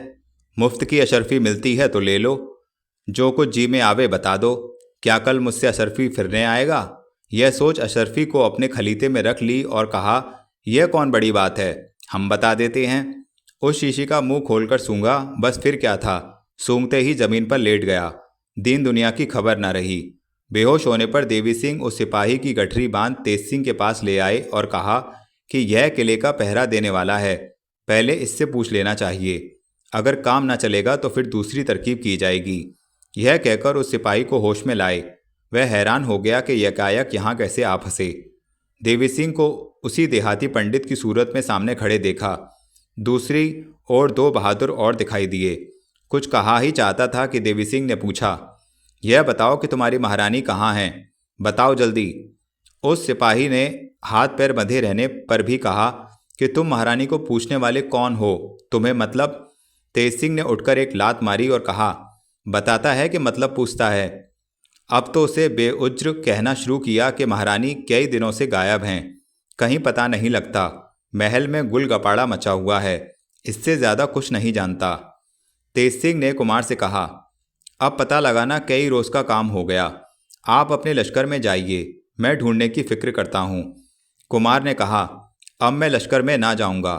तेज सिंह ने कहा, अगर आप ऐसा करेंगे तो भारी आफत होगी। शिवदत्त को यह खबर लगी तो फौरन लड़ाई शुरू कर देगा। महाराज जयसिंह यह हाल पाकर और भी घबरा जाएंगे, आपके पिता सुनते ही सूख जाएंगे। कुमार ने कहा, चाहे जो हो, जब चंद्रकांता ही नहीं है तो दुनिया में कुछ हो मुझे कोई परवाह नहीं। तेज सिंह ने बहुत समझाया कि ऐसा ना करना चाहिए, आप धीरज ना छोड़िए, नहीं तो हम लोगों का भी जी टूट जाएगा, फिर कुछ न कर सकेंगे। आखिर कुमार ने कहा, अच्छा, कल भर हमको अपने साथ रहने दो, कल तक अगर पता ना लगा तो हम लश्कर में चले जाएंगे और फौज लेकर चुनार पर चढ़ जाएंगे। हम लड़ाई शुरू कर देंगे। तुम चंद्रकांता की खोज करना। तेज सिंह ने कहा, अच्छा यही सही। ये सब बातें इस तौर पर हुई थीं कि उस सिपाही को कुछ भी नहीं मालूम हुआ जिसको देवी सिंह पकड़ लाए थे। तेज सिंह ने उस सिपाही को एक पेड़ से कस के बांध दिया और देवी सिंह से कहा, अब तुम यहाँ कुमार के पास ठहरो, मैं जाता हूँ और जो कुछ हाल है पता लगा आता हूँ। देवी सिंह ने कहा, अच्छा जाइए। तेज सिंह ने देवी सिंह से कई बातें पूछी और सिपाही का भेष बना किले की तरफ रवाना हुए। 8वां बयान। जिस जंगल में कुमार और देवी सिंह बैठे थे और उस सिपाही को पेड़ से बांधा था वह बहुत ही घना था। वहां जल्दी किसी की पहुंच नहीं हो सकती थी। तेज सिंह के चले जाने पर कुमार और देवी सिंह एक साफ पत्थर की चट्टान पर बैठे बातें कर रहे थे। सवेरा हुआ ही चाहता था कि पूरब की तरफ से किसी का फेंका हुआ एक छोटा सा पत्थर कुमार के पास आ गिरा। ये दोनों ताज्जुब से उस तरफ देखने लगे कि एक पत्थर और आया मगर किसी को लगा नहीं। देवी सिंह ने जोर से आवाज़ दी, कौन है जो छिपके पत्थर मारता है? सामने क्यों नहीं आता है? जवाब में आवाज़ आई, शेर की बोली बोलने वाले गीदड़ों को दूर से ही मारा जाता है। यह आवाज़ सुनते ही कुमार को गुस्सा चढ़ाया। झट तलवार के कब्जे पर हाथ रखकर उठ खड़े हुए। देवी सिंह ने हाथ पकड़कर कहा, आप क्यों गुस्सा करते हैं? मैं अभी उस नालायक को पकड़ लाता हूँ। वह है क्या चीज़? यह कह देवी सिंह उस तरफ गए जिधर से आवाज़ आई थी।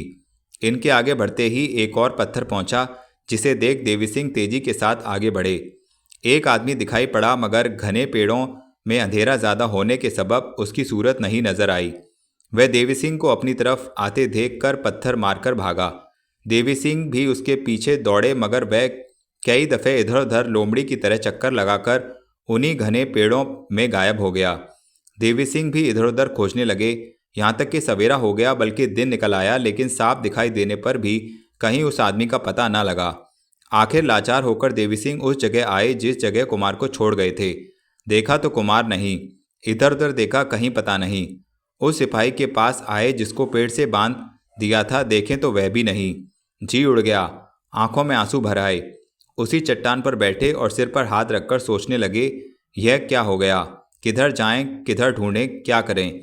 अगर ढूंढते ढूंढते कहीं दूर निकल गए और इधर तेज सिंह आए और हमको न देखा तो उनकी क्या दशा होगी?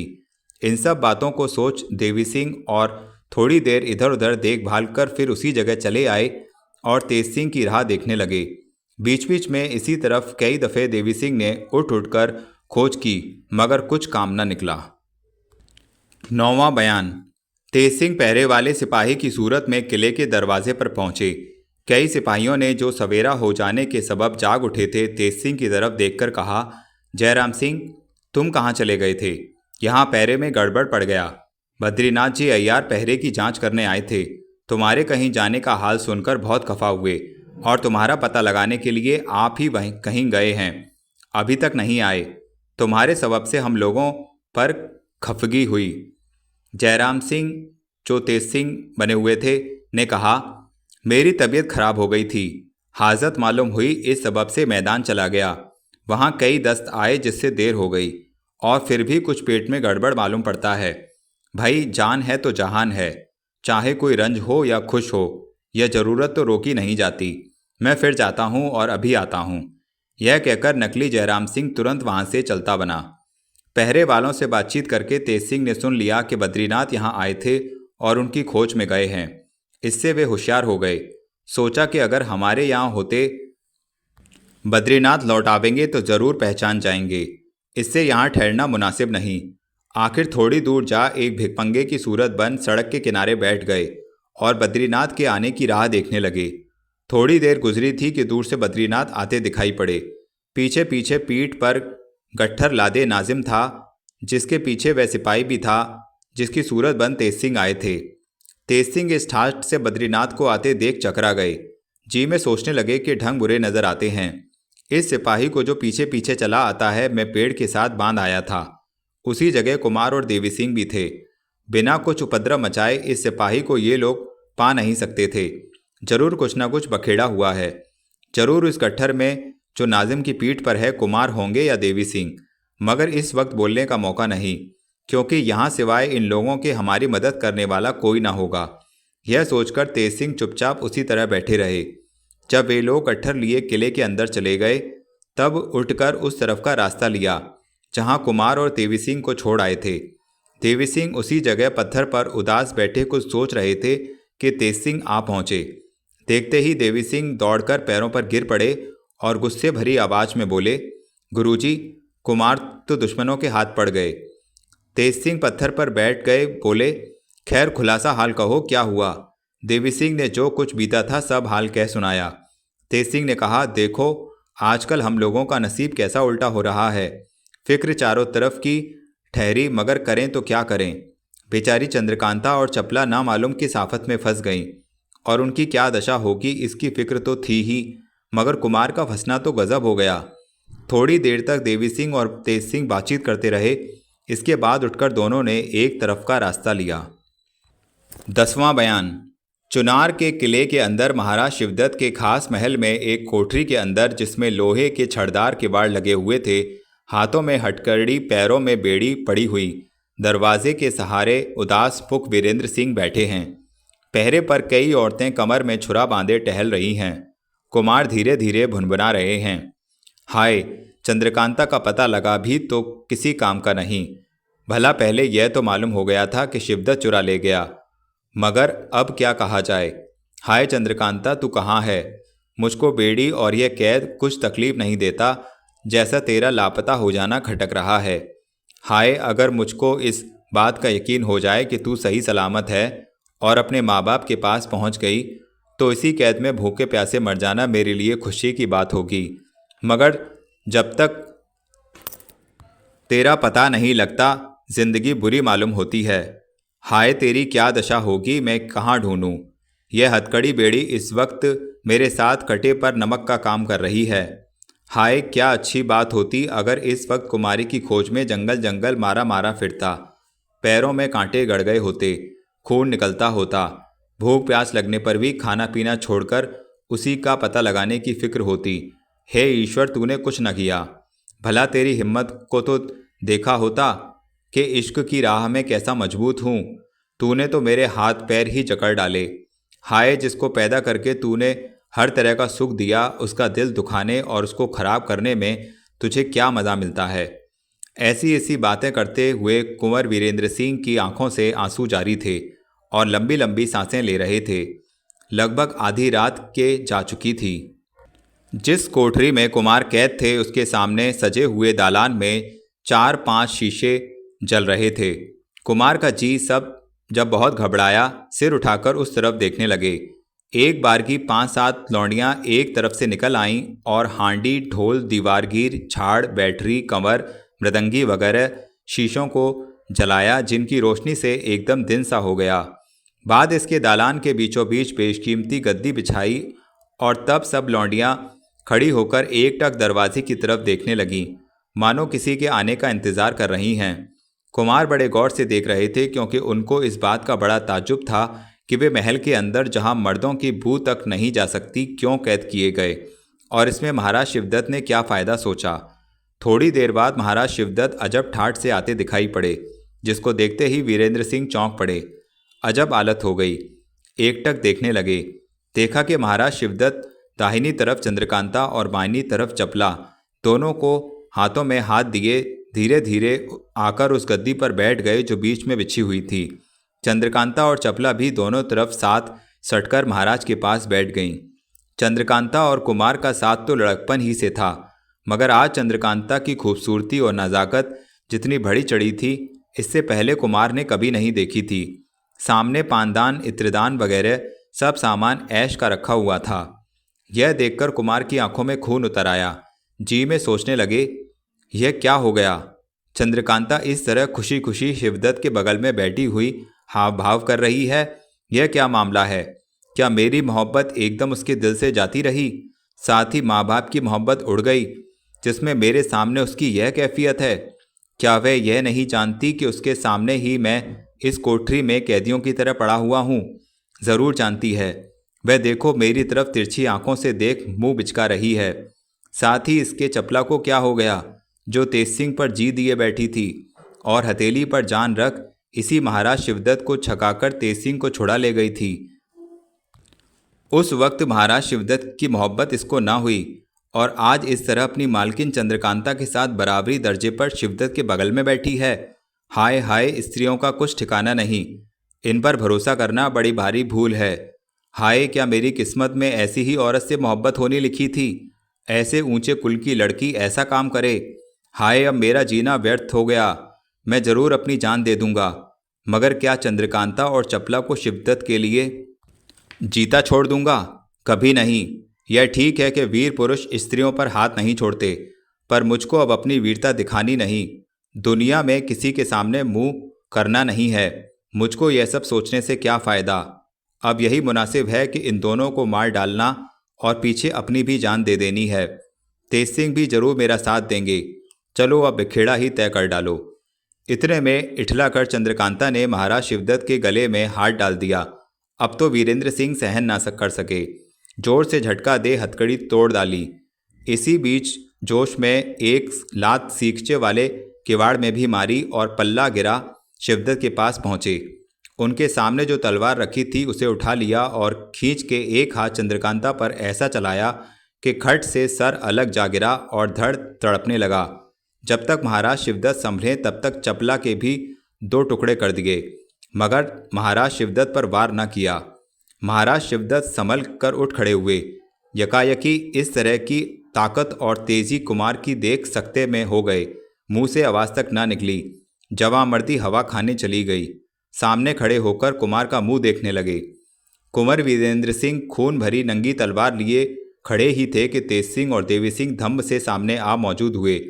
तेज सिंह ने आवाज़ दी, वाह शाबाश, खूब दिल को संभाला। यह कह झट से महाराज शिवदत्त के गले में कमंद डाल झटका दिया। शिवदत्त की हालत पहले ही से खराब हो रही थी। कमंद से गला घुटते ही जमीन पर गिर पड़े। देवी सिंह ने झट गट्ठर बांध पीठ पर लाद लिया। तेजी सिंह ने कुमार की तरफ देखकर कहा, मेरे साथ साथ चले आइए, अभी कोई दूसरी बात मत कीजिए। इस वक्त जो हालत आपकी है मैं खूब जानता हूँ। इस वक्त सिवाय लौंडियों के कोई मर्द वहाँ पर नहीं था। इस तरह का खून खराबा देखकर कई तो बेदहवास हो गईं, बाकी जो थीं उन्होंने चूं तक ना किया, एकटक देखती ही रह गईं और ये लोग चलते बने। 11वां बयान। कुमार का मिजाज बदल गया। वे बातें जो उनमें पहले थीं अब बिल्कुल ना रहीं। माँ बाप का फिक्र, विजयगढ़ का ख्याल, लड़ाई की धुन, तेज सिंह की दोस्ती, चंद्रकांता और चपला के मारते ही जाती रही। किले से ये तीनों बाहर आए। आगे शिवदत्त की गट्ठी लिए देवी सिंह और उनके पीछे कुमार को बीच में लिए तेज सिंह चले जाते थे। कुंवर वीरेंद्र सिंह को इसका कुछ भी ख्याल न था कि वे कहाँ जा रहे हैं। दिन चढ़ते चढ़ते ये लोग बहुत दूर एक घने जंगल में जा पहुँचे, जहाँ तेज सिंह के कहने से देवी सिंह ने महाराज शिवदत्त की गठरी जमीन में रख दी और अपनी चादर में से एक पत्थर खूब झाड़कर कुमार को बैठने के लिए कहा, मगर वे खड़े ही रहे, सिवाय जमीन देखने के कुछ भी न बोले। कुमार की ऐसा दशा देखकर तेज सिंह बहुत घबराए। जी में सोचने लगे कि अब इनकी जिंदगी कैसे रहेगी। अजब हालत हो रही है। चेहरे पर मुदनी छा रही है। तनोबदन की सुध नहीं, बल्कि पलकें नीचे को बिल्कुल नहीं गिरती। आंखों की पुतलियां जमीन देख रही हैं, जरा भी इधर उधर नहीं हटती। यह क्या हो गया? क्या चंद्रकांता के साथ ही इनका भी दम निकल गया? यह खड़े क्यों हैं? तेज सिंह ने कुमार का हाथ पकड़ बैठाने के लिए जोर किया, मगर घुटना बिल्कुल ना मुड़ा। धम्म से जमीन पर गिर पड़े। सिर फट गया, खून निकलने लगा, मगर पलकें उसी तरह खुली की खुली, पुतलियां ठहरी हुई, सांस रुक रुक कर निकलने लगीं। अब तेज सिंह कुमार की जिंदगी से बिल्कुल नाउम्मीद हो गए। रोकने से तबीयत न रुकी, जोर से पुकार पुकार कर रोने लगे। इस हालत को देख देवी सिंह की भी छाती फटी। रोने में तेज सिंह के साथ शरीफ हुए। तेज सिंह पुकार पुकार कर कहने लगे कि हाय कुमार, क्या सचमुच अब तुमने दुनिया छोड़ दी है? हाय, न मालूम वह कौन सी बुरी सायत थी कि कुमारी चंद्रकांता की मोहब्बत तुम्हारे दिल में पैदा हुई, जिसका नतीजा ऐसा बुरा हुआ। अब मालूम हुआ कि तुम्हारी जिंदगी इतनी ही थी। तेज सिंह इस तरह की बातें कह ही रहे थे कि इतने में एक तरफ से आवाज़ आई, नहीं, कुमार की उम्र कम नहीं है, बहुत बड़ी है। इनको मारने वाला कोई पैदा नहीं हुआ। कुमारी चंद्रकांता की मोहब्बत बुरी सायत में नहीं हुई, बल्कि बहुत अच्छी सायत में हुई। इसका नतीजा बहुत अच्छा होगा। कुमारी से शादी तो होगी ही, साथ ही इसके चुनार की गद्दी भी कुंवर वीरेंद्र सिंह को भी मिलेगी, बल्कि और भी कई राज्य इनके हाथ से फतेह होंगे। बड़े तेजस्वी और इनसे भी ज़्यादा नाम पैदा करने वाले 2 वीर पुत्र चंद्रकांता के गर्भ से पैदा होंगे। हुआ क्या है जो रो रहे हैं? तेज सिंह और देवी सिंह का रोना एकदम बंद हो गया। इधर उधर देखने लगे। तेज सिंह सोचने लगे कि हैं, यह कौन है? ऐसी मुर्दे को जलाने वाली आवाज़ किसके मुंह से निकली? क्या कहा? क्या कहा? कुमार को मारने वाला कौन है? कुमार के 2 वीर पुत्र होंगे? हैं? यह कैसी बात है? कुमार का तो यहाँ दम निकला जाता है। ढूंढना चाहिए ये कौन है। तेज सिंह और देवी सिंह इधर उधर देखने लगे पर कहीं कुछ पता न लगा। फिर आवाज़ आई, इधर देखो। आवाज़ की सीध में एक तरफ सिर उठाकर तेज सिंह ने देखा कि पेड़ पर से जगन्नाथ जोशी नीचे उतर रहे हैं। जगन्नाथ जोशी उतरकर तेज सिंह के सामने आए और बोले, आप हैरान मत होइए, ये सब बातें जो होने वाली हैं मैंने ही कही हैं। इसके सोचने की भी ज़रूरत नहीं कि मैं महाराज शिवदत्त की तरफदार होकर आपके हित की बातें क्यों कहने लगा। इसका सबब भी थोड़ी ही देर में मालूम हो जाएगा और आप मुझको अपना सच्चा दोस्त समझने लगेंगे। पहले कुमार की फिक्र कर लें, तब आपसे बातचीत हो। इसके बाद जगन्नाथ जोशी ने तेज सिंह और देवी सिंह के देखते देखते एक बूटी जिसकी तिकोनी पत्ती थी और आसमानी रंग का फूल लगा हुआ था, डंठल का रंग बिल्कुल सफ़ेद और खुरदरा था, उसी जगह पास ही से ढूंढकर तोड़ी और हाथ में खूब मल के 2-2 बूंद उसके रस की कुमार के दोनों आँखों और कानों में टपका दी। बाकी जो सीठी बची थी उसको तालू पर रखकर अपनी चादर से एक टुकड़ा फाड़कर बांध दिया और बैठकर कुमार के आराम होने की राह देखने लगे। आधी घड़ी भी नहीं बीतने पाई थी कि कुमार की आंखों का रंग बदल गया। पलकों ने गिरकर कौड़ियों को ढक लिया। धीरे धीरे हाथ पैर भी हिलने लगे। 2-3 छांकें भी आईं, जिनके साथ ही कुमार होश में आकर उठ बैठे। सामने जोशी के साथ तेज सिंह और देवी सिंह को बैठे देखकर पूछा, क्यों, मुझको क्या हो गया था? तेज सिंह ने सब हाल कहा। कुमार ने जगन्नाथ जोशी को दंडवत किया और कहा, महाराज, आपने मेरे ऊपर क्यों कृपा की? इसका जल्द हाल की बताइए, मुझको कई तरह से शक हो रहे हैं। जोशी ने कहा, कुमार, यह ईश्वर की माया है कि आपके साथ रहने को मेरा जी चाहता है। महाराज शिवदत्त इस लायक नहीं है कि मैं उनके साथ रहकर अपनी जान दूं। उसको आदमी की पहचान नहीं है, वह गुड़ियों का आदर करना नहीं जानता। उसके साथ रहना अपने गुण की मिट्टी खराब करना है। गुड़ी को देखकर कभी तारीफ नहीं करता, वह बड़ा भारी मतलबी है। अगर उसका काम किसी से कुछ बिगड़ जाए तो उसकी आंखें उसकी तरफ से तुरंत बदल जाती हैं, चाहे वह कैसा ही गुड़ी क्यों ना हो। सिवाय इसके वह अधर्मी भी बहुत बड़ा है। कोई भला आदमी ऐसे के साथ रहना पसंद नहीं करेगा। इससे मेरा जी फट गया है। मैं अगर रहूँगा तो आपके साथ रहूँगा। आप सा कदरदान मुझको कोई दिखाई नहीं देता। मैं कई दिनों से इस फिक्र में था, मगर कोई ऐसा मौका नहीं मिलता था कि अपनी सच्चाई दिखाकर आपका साथी हो जाता। क्योंकि मैं चाहे कितनी ही बातें बनाऊं, मगर अय्यारों की तरफ से अय्यारों का जी साफ होना मुश्किल है। आज मुझको ऐसा मौका मिला, क्योंकि आज का दिन आप पर बड़े संकट का था, जो कि महाराज शिवदत्त के धोखे और चालाकी ने आपको दिखाया। इतना कह जोशी चुप हो रहे। जोशी की आखिरी बात ने सभी को चौंका दिया। तीनों आदमी घसक कर उनके पास आ बैठे। तेज सिंह ने कहा, हाँ जोशी जी, जल्दी खुलासा कहिए, शिवदत्त ने क्यों कर धोखा दिया? जोशी ने कहा, महाराज शिवदत्त का यह कायदा है कि जब भी कोई भारी काम किया चाहता है तो पहले मुझसे ज़रूर पूछता है, लेकिन चाहे राय दूं या मना करूं, मगर करता है। अपने ही मन की और धोखा भी खाता है।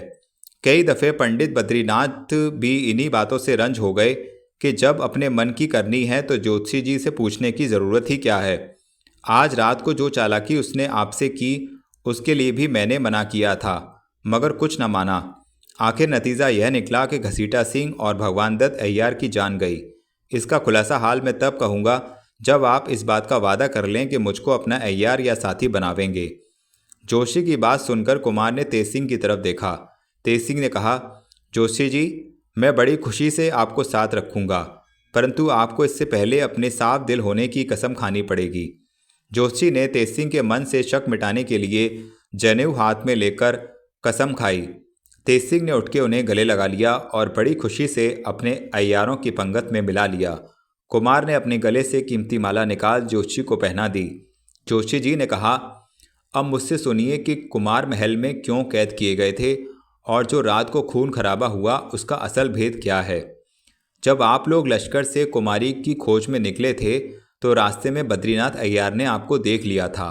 आप लोगों के पहले वे वहां पहुंचे और चंद्रकांता को दूसरी जगह छुपाने की नीयत से उस खो में उसको लेने गए, मगर उनके पहुंचने के पहले ही कुमारी वहां से गायब हो गई थी और वे खाली हाथ वापस आए। तब नाजिम को साथ ले वे आप लोगों की खोज में निकले और आपको इस जंगल में पाकर अय्यारी की। नाजिम ने ढीला फेंका था, तेवी सिंह उसको पकड़ने गए। तब तक बद्रीनाथ जो पहले ही से तेज सिंह बनकर आए थे, ना मालूम किस चालाकी से आपको बेहोश कर किले में ले गए और जिसमें आपकी तबीयत से चंद्रकांता की मोहब्बत जाती रहे और आप उसकी खोज ना करें और उसके लिए महाराज शिवदत्त से लड़ाई ना ठाने, इसलिए भगवान दत्त और घसीटा सिंह जो हम समूह में कम उम्र थे चंद्रकांता और चपला बनाए गए, जिनको आपने ख़त्म किया। बाकी हाल तो आप जानते ही हैं। जोशी की बात सुनकर कुमार मारे खुशी के उछल पड़े। कहने लगे, हाय क्या गजब किया था, कितना भारी धोखा दिया। अब मालूम हुआ कि बेचारी चंद्रकांता जीती जागती है, मगर कहाँ है इसका पता नहीं। खैर यह भी मालूम हो जाएगा। अब क्या करना चाहिए, इस बात को सबों ने मिलकर सोचा और यह पक्का किया कि नंबर 1, महाराज शिवदत्त को जो उसी खो में जिसमें अय्यार लोग पहले कैद किए गए थे डाल देना चाहिए और दोहरा ताला लगा देना चाहिए, क्योंकि पहले ताले का हाल जो शेर के मुंह में से जवान खींचने से खुलता है बद्रीनाथ को मालूम हो गया है, मगर दूसरे ताले का हाल सिवाय तेज सिंह के अभी कोई नहीं जानता। नंबर 2, कुमार को विजयगढ़ चले जाना चाहिए, क्योंकि जब तक महाराज शिवदत्त कैद हैं लड़ाई ना होगी, मगर हिफाजत के लिए कुछ फौज सरहद पर जरूर रखनी चाहिए। नंबर 3, देवी सिंह कुमार के साथ रहें। नंबर 4, तेज सिंह और ज्योतिषी जी कुमारी की खोज में जाएं। कुछ और बातचीत करके सब कोई उठ खड़े हुए और वहां से चल पड़े। 12वां बयान। दोपहर के वक्त एक नाले के किनारे सुंदर साफ चट्टान पर 2 कमसिन औरतें बैठी हैं। दोनों की मैली फटी साड़ी, दोनों के मुंह पर मिट्टी, खुले बाल, पैरों पर खूब धूल पड़ी हुई और चेहरे पर बदहवासी और परेशानी छाई हुई है। चारों तरफ भयानक जंगल, खूनी जानवरों की भयानक आवाज़ें आ रही हैं। जब कभी जोर से हवा चलती है तो पेड़ों की घनघनाहट से जंगल और भी डरावना मालूम पड़ता है। इन दोनों औरतों के सामने नाले के उस पर एक तेंदुआ पानी पीने के लिए उतरा। उन्होंने उस तेंदुए को देखा, मगर वह खूनी जानवर इन दोनों को न देख सका, क्योंकि जहाँ वे दोनों बैठी थी सामने ही एक मोटा जामुन का पेड़ था। इन दोनों में से एक जो ज़्यादा नाजुक थी उस तेंदुए को देख डरी और धीरे से दूसरी से बोली, प्यारी सखी, देखो कहीं वह इस पार ना उतर आवे। उसने कहा, नहीं सखी, वह इस पार ना आवेगा। अगर आने का इरादा भी करेगा तो मैं पहले ही इन तीरों से उसको मार गिराऊंगी जो उस नाले के सिपाहियों को मारकर लेती आई हूँ। इस वक्त हमारे पास 200 तीर हैं। अगर आने का इरादा भी करेगा तीर चलाने वाली पहले ही इन तीरों से तुम भी एक मार गिराऊंगी। यह उस नाले के सिपाहियों को मारकर लेती आई हूँ। इस वक्त हमारे पास 200 तीर मगर हैं, उसकी कोई जरूरत ना पड़ी। तीर चलाने वाली पानी पीकर तुरंत ऊपर चढ़ गया, तीर चढ़ा लो, और देखते देखते गायब हो गया। उसने भी तब इन दोनों में यूं बातें होने लगी। पर चढ़ाई एक और, मगर उसकी कोई जरूरत ना पड़ी। कुछ मामला पड़ता है, पानी पीकर तुरंत ऊपर चढ़ गया। किस जगह आप पहुंचे, देखते देखते गायब हो गया। और यह कौन सा जंगल है? तब इन दोनों में यूं बातें होने लगी। किधर है एक औरत? कुमारी को समझ में नहीं आता। कुछ मामला पड़ता है, बल्कि अभी तक मुझको भागने की धुन में जगह आप नहीं मालूम कि किस तरफ कौन सा जंगल है। विजयगढ़ किधर है, किधर चुनार कहाँ छोड़ा, चपला नौगढ़ का रास्ता। कुमारी को समझ में नहीं आता, सिवाय तुम्हारे अभी तक मुझको भागने महल में रहने या विजयगढ़ की हद में घूमने किस तरफ चली आई। कभी इन जंगलों में तो आना ही नहीं हुआ। चुनार कहाँ छोड़ा, चुनार से नौगढ़ का रास्ता जानती हूँ, मगर सिवाय तुम्हारे सबब से नहीं गई। महल में रहने या हमारे दुश्मनों का लश्कर रास्ते में पड़ा है। कभी इन जंगलों में ऐसा नहीं कोई देख ले। हाँ, चुनार से जंगल विजयगढ़ का रास्ता जानती भागी, मगर उधर मैं ईश्वर वाले नहीं गई। कुछ ना कुछ हमारे दुश्मनों का लश्कर रास्ते में पड़ा है। मेरे बटुए में कहीं ऐसा ना हो कोई देख ले, लो इसको खा लो। इसलिए मैं जंगल की जंगल दूसरी तरफ देखा जाएगा। खैर देखो, ईश्वर मालिक है, इसको कुछ ना कुछ रास्ते का पता लग ही जाएगा। दो मेरे जाने हम लोगों को कितने दिन दुख भोगना पड़े। इसको खा लो, यह जंगल पानी पीना है, फिर देखा जाएगा। बेर मकोई तोड़कर खाएं। कुमारी, अच्छा इसको किसी ना मालूम पड़ेगा, मगर समय रहने दो है। क्या जाने हम लोगों को कितने जैसे तुम्हारी मर्जी। यह जंगल खूब चपला घना और है। चंद्रकांता चलो दोनों वहां से मकोई उठी, तोड़कर खाएं। नाले के ऊपर अच्छा, चढ़ इधर तो उधर ना मालूम घूमने पड़ेगा, लगी। मगर समय फिर काटना है। दोपहर से ज्यादा चपला, दिन अच्छा ढल चुका जैसे था। तुम्हारी मर्जी। पेड़ों की छांव में चपला घूमती और जंगली चंद्रकांता बेरों को दोनों वहां तोड़ती से खाती उठी। वे दोनों नाले एक के ऊपर टूटे-फूटे चढ़ इधर उजाड़ उधर मकान के घूमने पास लगी। पहुंची। फिर जिसे दोपहर देखने से से ज्यादा मालूम होता ढल था कि दिन यह ढल चुका मकान था। जरूर किसी बड़े राजा पेड़ों का की बनाया छांव में हुआ घूमती होगा, जंगली मगर बेरों को अब तोड़ती टूट-फूट खाती। गया है। वे दोनों एक चपला ने कुमारी टूटे-फूटे चंद्रकांता उजाड़ से मकान कहा, के पास पहुंची। बहन, जिसे तुम देखने मकान से के मालूम टूटे होता दरवाजे था पर कि बैठो, यह मकान मैं जरूर फल किसी तोड़ बड़े लाऊं राजा का तो बनाया इसी हुआ जगह होगा। बैठकर दोनों खाएं। मगर अब टूट और फूट इसके गया बाद है। तब इस मकान चपला के ने अंदर कुमारी घुसकर चंद्रकांता देखें कि से कैसा कहा, है। बहन, जब तक तुम मकान विजयगढ़ के का टूटे रास्ता ना दरवाजे मिले, पर बैठो, यही खंडर मैं हम फल लोगों तोड़ के लिए लाऊं रहने के लिए तो इसी अच्छा जगह है। बैठकर दोनों इसी में खाएं। गुजारा करेंगे। और इसके बाद कोई तब इस मुसाफिर मकान या के अंदर चरवाहा घुसकर इधर से देखें आने कि निकलेगा कैसा है, तो विजयगढ़ का जब रास्ता तक पूछ विजयगढ़ लेंगे का रास्ता ना मिले, और तब यहाँ से यही जाएंगे। खंडर हम लोगों के लिए कुमारी रहने ने के लिए कहा, अच्छा अच्छी बात है, इसी में मैं इसी गुजारा जगह करेंगे। बैठती हूँ। कोई तुम कुछ मुसाफिर फल या तोड़ो, चरवाहा लेकिन इधर दूर से मत आने जाना। तो चपला ने विजयगढ़ कहा, का नहीं, रास्ता पूछ मैं दूर लेंगे नहीं जाऊंगी और तब यहाँ इसी से जगह जाएंगे। तुम्हारी आंखों के सामने कुमारी ने रहूंगी। कहा, अच्छी यह बात कहकर है, चपला फल मैं इसी तोड़ने जगह चली बैठती गई। हूँ। तुम कुछ फल तोड़ो, लेकिन दूर मत जाना। चपला ने कहा, नहीं, मैं दूर नहीं जाऊंगी, इसी जगह तुम्हारी आंखों के सामने रहूंगी। यह कहकर चपला फल तोड़ने चली गई। 13वां बयान। चपला खाने के लिए कुछ फल तोड़ने चली गई। इधर चंद्रकांता अकेली बैठी बैठी घबरा उठी। जी में सोचने लगी कि जब तक चपला फल तोड़ती है तब तक इस टूटे फूटे मकान की सैर करे, क्योंकि यह मकान चाहे टूटकर खंडर हो रहा है, मगर मालूम होता है किसी समय में अपना सानी न रखता होगा। कुमारी चंद्रकांता वहां से उठकर खंडहर के अंदर गई। फाटक इस टूटे फूटे मकान का दुरुस्त और मजबूत था। यद्यपि उसमें किवाड़ ना लगे थे, मगर देखने वाला यही कहेगा कि पहले इसमें लकड़ी या लोहे का फाटक जरूर लगा रहा होगा। कुमारी ने अंदर जाकर देखा कि बड़ा भारी चौखटा मकान है। बीच की इमारत तो टूटी फूटी है, मगर हाथा चारों तरफ का दुरुस्त मालूम पड़ता है। और आगे बढ़ी, एक दालान में पहुंची जिसकी छत गिरी हुई थी, मगर खंभे खड़े थे। इधर उधर ईंट पत्थर के ढेर थे जिन पर धीरे धीरे पैर रखती और आगे बढ़ी। बीच में एक मैदान देख पड़ा जिसको बड़े गौर से कुमारी देखने लगी। साफ मालूम होता था कि पहले यह बाग था, क्योंकि अभी तक संगमरमर की क्यारियां बनी हुई थीं। छोटी छोटी नहरें जिनसे छिड़काव का काम निकलता होगा अभी तक तैयार थीं। बहुत से फव्वारे बेमरम्मत दिखाई पड़ते थे, मगर उन सबों पर मिट्टी की चादर पड़ी हुई थी। बीचों बीच उस खंडर के एक बड़ा भारी पत्थर का बगुला बना हुआ दिखाई दिया, जिसको अच्छी तरह से देखने के लिए कुमारी उसके पास गई और उसकी सफाई और कारीगरी को देख उसके सामने बनाने वाले की तारीफ करने लगी।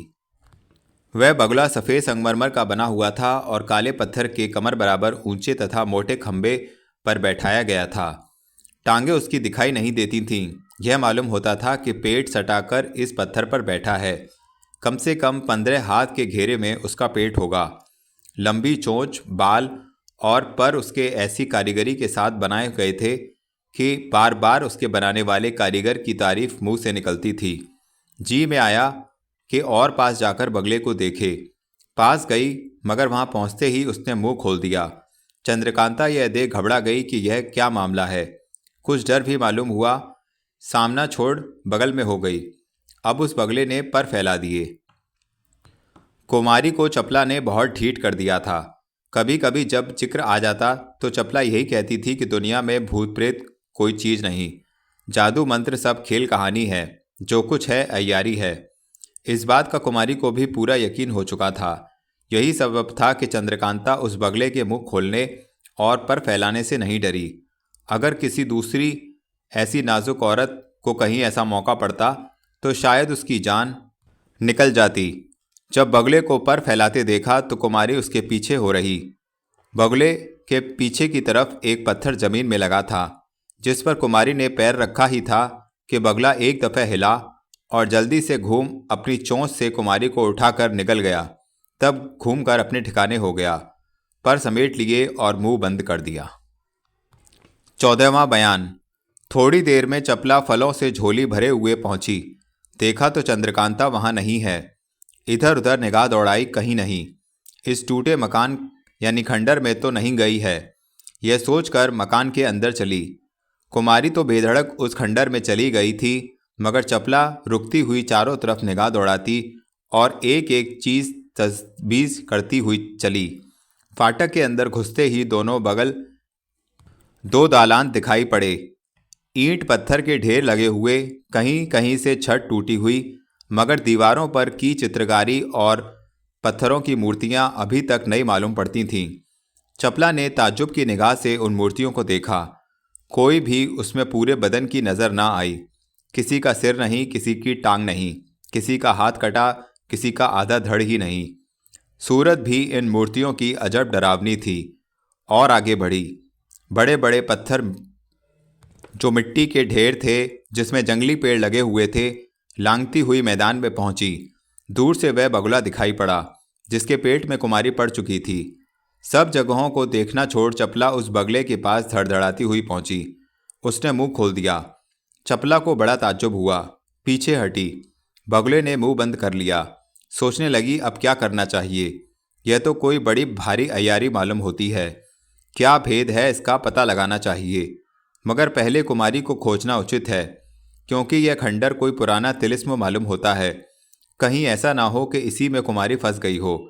यह सोचकर उस जगह से हटी और दूसरी तरफ खोजने लगी। चारों तरफ हाथा घिरा हुआ था। कई दालान और कोठरियां टूटी फूटी और कई साबुत भी थीं। एक तरफ से देखना शुरू किया। पहले एक दालान में पहुंची जिसकी छत बीच से टूटी हुई थी। लंबाई दालान की लगभग 100 गज की होगी। बीच में मिट्टी चूने का ढेर, इधर उधर बहुत सी हड्डियां पड़ी हुई और चारों तरफ जाले मकड़े लगे हुए थे। मिट्टी के ढेर में से छोटे छोटे बहुत से पीपल वगैरह के पेड़ निकल आए थे। दालान के एक तरफ छोटी सी कोठरी नजर आई, जिसके अंदर पहुंचने पर देखा एक कुआं है। झांकने से अंधेरा मालूम पड़ा। इस कुएं के अंदर क्या है? यह कोठरी बंदिबस्त और जगहों के साफ क्यों मालूम पड़ती है? कुआं भी साफ दिखाई पड़ता है, क्योंकि जैसे अक्सर पुराने पेड़ वगैरह लग जाते हैं, इसमें नहीं हैं। कुछ कुछ आवाज़ भी इसमें से आती है जो बिल्कुल समझ नहीं पड़ती। इसका पता लगाने के लिए चपला ने अपनी अय्यारी के बटुए में से काफूर निकाला और उसके टुकड़े बाल कर कुएं में डाले। अंदर तक पहुंचकर उन बलते हुए काफूर के टुकड़ों ने खूब रोशनी की। अब साफ मालूम पड़ने लगा कि नीचे से कुआं बहुत चौड़ा और साफ है, मगर पानी नहीं है, बल्कि पानी की जगह एक साफ सफ़ेद बिछावन मालूम पड़ता है, जिसके ऊपर एक बूढ़ा आदमी बैठा है। उसकी लंबी दाढ़ी लटकती हुई दिखाई पड़ती है, मगर गर्दन नीची होने के सबब चेहरा मालूम नहीं पड़ता। सामने एक चौकी रखी हुई है जिस पर रंग बिरंगे फूल पड़े हैं। चपला यह तमाशा देख डर गई। फिर जी को संभाला और कुएं पर बैठ गौर करने लगी, मगर कुछ अक्ल ने गवाही न दी।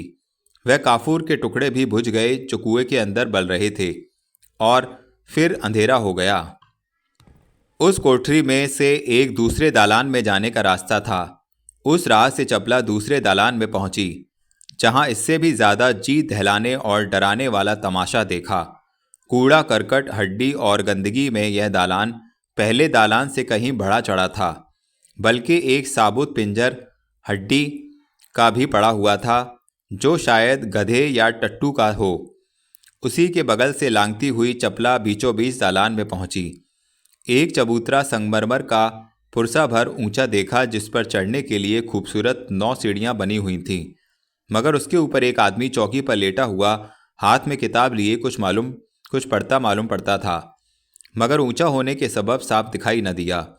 इस चबूतरे पर चढ़े या ना चढ़े, चढ़ने से कोई आफत तो ना आवेगी। भला सीढ़ी पर एक पैर रखकर देखूं तो सही। यह सोचकर चपला ने सीढ़ी पर एक पैर रखा। पैर रखते ही बड़े जोर से आवाज आई और संदूक के पल्ले की तरह खुलकर सीढ़ी के ऊपर वाले पत्थर ने चपला के पैर को जोर से फेंक दिया, जिसकी धमक और झटके से वह जमीन पर गिर पड़ी। संभल कर उठ खड़ी हुई, देखा तो वह सीढ़ी का पत्थर जो संदूक के पल्ले की तरफ खुल गया था, त्यों का त्यों बंद हो गया। चपला अलग खड़ी होकर सोचने लगी कि यह टूटा फूटा मकान तो अजब तमाशे का है। जरूर यह किसी भारी अय्यार का बनाया हुआ होगा। इस मकान में घुसकर सैर करना कठिन है।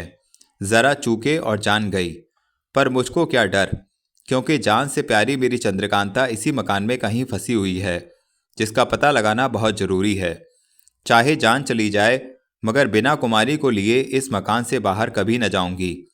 देखूं इस सीढ़ी और चबूतरे में क्या क्या तैयारियां की गई हैं। कुछ देर तक सोचने के बाद चपला ने एक 10 सेर का पत्थर सीढ़ी पर रखा। जिस तरह पैर को उस सीढ़ी ने फेंका था उसी तरह इस पत्थर को भी भारी आवाज के साथ फेंक दिया। चपला ने हर एक सीढ़ी पर पत्थर रखकर देखा। सबों में यही करामात पाई। इस चबूतरे के ऊपर क्या है इसको जरूर देखना चाहिए। यह सोचकर वह दूसरी तरकीब करने लगी। बहुत से ईंट पत्थर उस चबूतरे के पास जमा किए और उसके ऊपर चढ़कर देखा कि संगमरमर की चौकी पर एक आदमी दोनों हाथों में किताब लिए पड़ा है। उम्र लगभग 30 वर्ष के होगी। खूब गौर करने से मालूम हुआ कि यह भी पत्थर का है। चपला ने एक छोटी सी कंकड़ी उसके मुंह पर डाली। था तो पत्थर का मगर काम आदमी का किया। चपला ने जो कंकड़ी उसके मुंह पर डाली थी उसको एक हाथ से हटा दिया और फिर उसी तरह वह हाथ अपने ठिकाने से ले गया। चपला ने तब एक कंकड़ उसके पैर पर रखा। उसने पैर हिलाकर कंकड़ गिरा दिया। चपला थी तो बड़ी चालाक और निडर, मगर उस पत्थर के आदमी का तमाशा देख बहुत डरी और जल्द वहां से हट गई। अब दूसरी तरफ देखने लगी। बगल के एक और दालान में पहुंची। देखा कि बीचों बीच दालान के एक तहखाना मालूम पड़ता है। नीचे उतरने के लिए सीढ़ियां बनी हुई हैं और ऊपर की तरफ 2 पल्ले किवाड़ के हैं जो इस समय खुले हैं। चपला खड़ी होकर सोचने लगी कि इसके अंदर जाना चाहिए या नहीं। कहीं ऐसा ना हो कि इसमें उतरने के बाद वह दरवाज़ा बंद हो जाए तो मैं इसी में रह जाऊं। इससे मुनासिब है कि इसको भी आजमा लूं। पहले एक ढोंका इसके अंदर डालूं, लेकिन अगर आदमी के जाने से यह दरवाज़ा बंद हो सकता है तो ज़रूर ढोंके के गिरते ही बंद हो जाएगा और इसके अंदर जाकर देखना मुश्किल होगा। अस्तु ऐसी कोई तरकीब की जाए जिसमें उसके जाने से किवाड़ बंद ना होने पावे, बल्कि हो सके तो पल्लों को तोड़ ही देना चाहिए। इन सब बातों को सोचकर चपला दरवाजे के पास गई। पहले उसके तोड़ने की फिक्र की मगर न हो सका, क्योंकि वे पल्ले लोहे के थे। कब्जा उस पर नहीं था। सिर्फ पल्ले के बीचों बीच में चूल बनी हुई थी जो कि जमीन के अंदर घुसी हुई मालूम पड़ती थी। यह चूल जमीन के अंदर कहाँ जाकर अड़ी थी इसका पता न लग सका। चपला ने अपने कमर से कमंद खोली और चौहरा करके एक सिरा उसका उस किवाड़ के पल्ले में खूब मजबूती के साथ बांधा। दूसरा सिरा उस कमंद का उसी दालान के एक खंबे में जो किवाड़ के पास ही था बांधा। इसके बाद एक ढोंका पत्थर का दूर से उस तहखाने में डाला। पत्थर पड़ते ही इस तरह की आवाज़ आने लगी जैसे किसी भाती से जोर से हवा निकलने की आवाज़ आती है। साथ ही इसके जल्दी से एक पल्ला भी बंद हो गया। दूसरा पल्ला भी बंद होने के लिए खिंचा, मगर वह कमंद में कसा हुआ था। उसको तोड़ ना सका। खिंचा का खिंचा ही रह गया। चपला ने सोचा कोई हर्ज नहीं, मालूम होता है यह कमंद उस पल्ले को बंद ना होने देगी। तब बेखटके इसके अंदर उतरो देखो तो क्या है। यह सोच चपला उस तहखाने में उतरी। 15वां बयान। चंपा बेफिक्र नहीं है। वह भी कुमारी की खोज में घर से निकली हुई है। जब बहुत दिन हो गए और राजकुमारी चंद्रकांता की कुछ खबर न मिली तो महारानी से हुक्म लेकर चंपा घर से निकली। जंगल जंगल पहाड़ मारी फिरी मगर कहीं पता ना लगा। कई दिन की थकी मांदी जंगल में एक पेड़ के नीचे बैठकर सोचने लगी कि अब कहाँ चलना चाहिए और किस जगह ढूंढना चाहिए, क्योंकि महारानी से मैं इतना वादा करके निकली हूँ कि कुंवर वीरेंद्र सिंह और तेज सिंह से बिना मिले और बिना उनसे कुछ खबर लिए कुमारी का पता लगाऊंगी। मगर अभी तक कोई उम्मीद पूरी ना हुई और बिना काम पूरा किए मैं विजयगढ़ भी ना जाऊंगी। चाहे जो हो, देखूं कब तक पता नहीं लगता। जंगल में एक पेड़ के नीचे बैठी हुई चंपा इन सब बातों को सोच ही रही थी कि सामने से 4 आदमी सिपाहियाना पोशाक पहने, ढाल तलवार लगाए, एक एक नेगा हाथ में लिए आते दिखाई दिए। चंपा को देखकर उन लोगों ने आपस में कुछ बातें की जिसे दूर होने के सबब चंपा बिल्कुल सुन न सकी, मगर उन लोगों के चेहरे की तरफ गौर से देखने लगी। वे लोग कभी चंपा की तरफ देखते, कभी आपस में बातें करके हंसते, कभी ऊंची हो होकर अपने पीछे की तरफ देखते, जिससे यह मालूम होता था ये लोग किसी की राह देख रहे हैं। थोड़ी देर बाद वे चारों चंपा के चारों तरफ हो गए और पेड़ों के नीचे छाया देखकर बैठ गए। चंपा का जी खटका और सोचने लगी कि ये लोग कौन हैं, चारों तरफ से मुझको घेरकर क्यों बैठ गए और इनका क्या इरादा है। अब यहाँ बैठना ना चाहिए। यह सोच उठ खड़ी हुई और एक तरफ का रास्ता लिया, मगर उन चारों ने न जाने दिया। दौड़कर घेर लिया और कहा, तुम जाती कहाँ हो? ठहरो, हमारे मालिक दम भर में आना ही चाहते हैं, उनके आने तक बैठो। वे आ लें तब हम लोग उनके सामने ले चल के सिफारिश करेंगे और नौकर रखा देंगे। खुशी से तुम रहा करोगी। इस तरह से कहाँ तक जंगल जंगल मारी फिरोगी? चंपा, मुझे नौकरी की ज़रूरत नहीं जो मैं तुम्हारे मालिक के आने की राह देखूं। मैं नहीं ठहर सकती। एक बोला, नहीं नहीं, तुम जल्दी ना करो, ठहरो, हमारे मालिक को देखोगी तो खुश हो जाओगी। ऐसा खूबसूरत जवान तुमने कभी ना देखा होगा, बल्कि हम कोशिश करके तुम्हारी शादी उनसे करा देंगे। चंपा, होश में आकर बातें करो, नहीं तो दुरुस्त कर दूंगी। खाली औरत ना समझना, तुम्हारे ऐसे 10 को मैं कुछ नहीं समझती। चंपा की ऐसी बात सुनकर उन लोगों को बड़ा अचंभा हुआ। एक का मुंह दूसरा देखने लगा। चंपा फिर आगे बढ़ी। एक ने हाथ पकड़ लिया। बस फिर क्या था? चंपा ने झट कमर से खंजर निकाल लिया और बड़ी फुर्ती से 2 को जख्मी करके भागी। बाकी के 2 आदमियों ने उसका पीछा किया, मगर कब पा सकते थे। चंपा भागी तो मगर उसकी किस्मत ने उसे भागने ना दिया। एक पत्थर से ठोकर खाकर बड़े जोर से गिरी। चोट भी ऐसी लगी कि उठ न सकी। तब तक ये दोनों भी वहां पहुंच गए।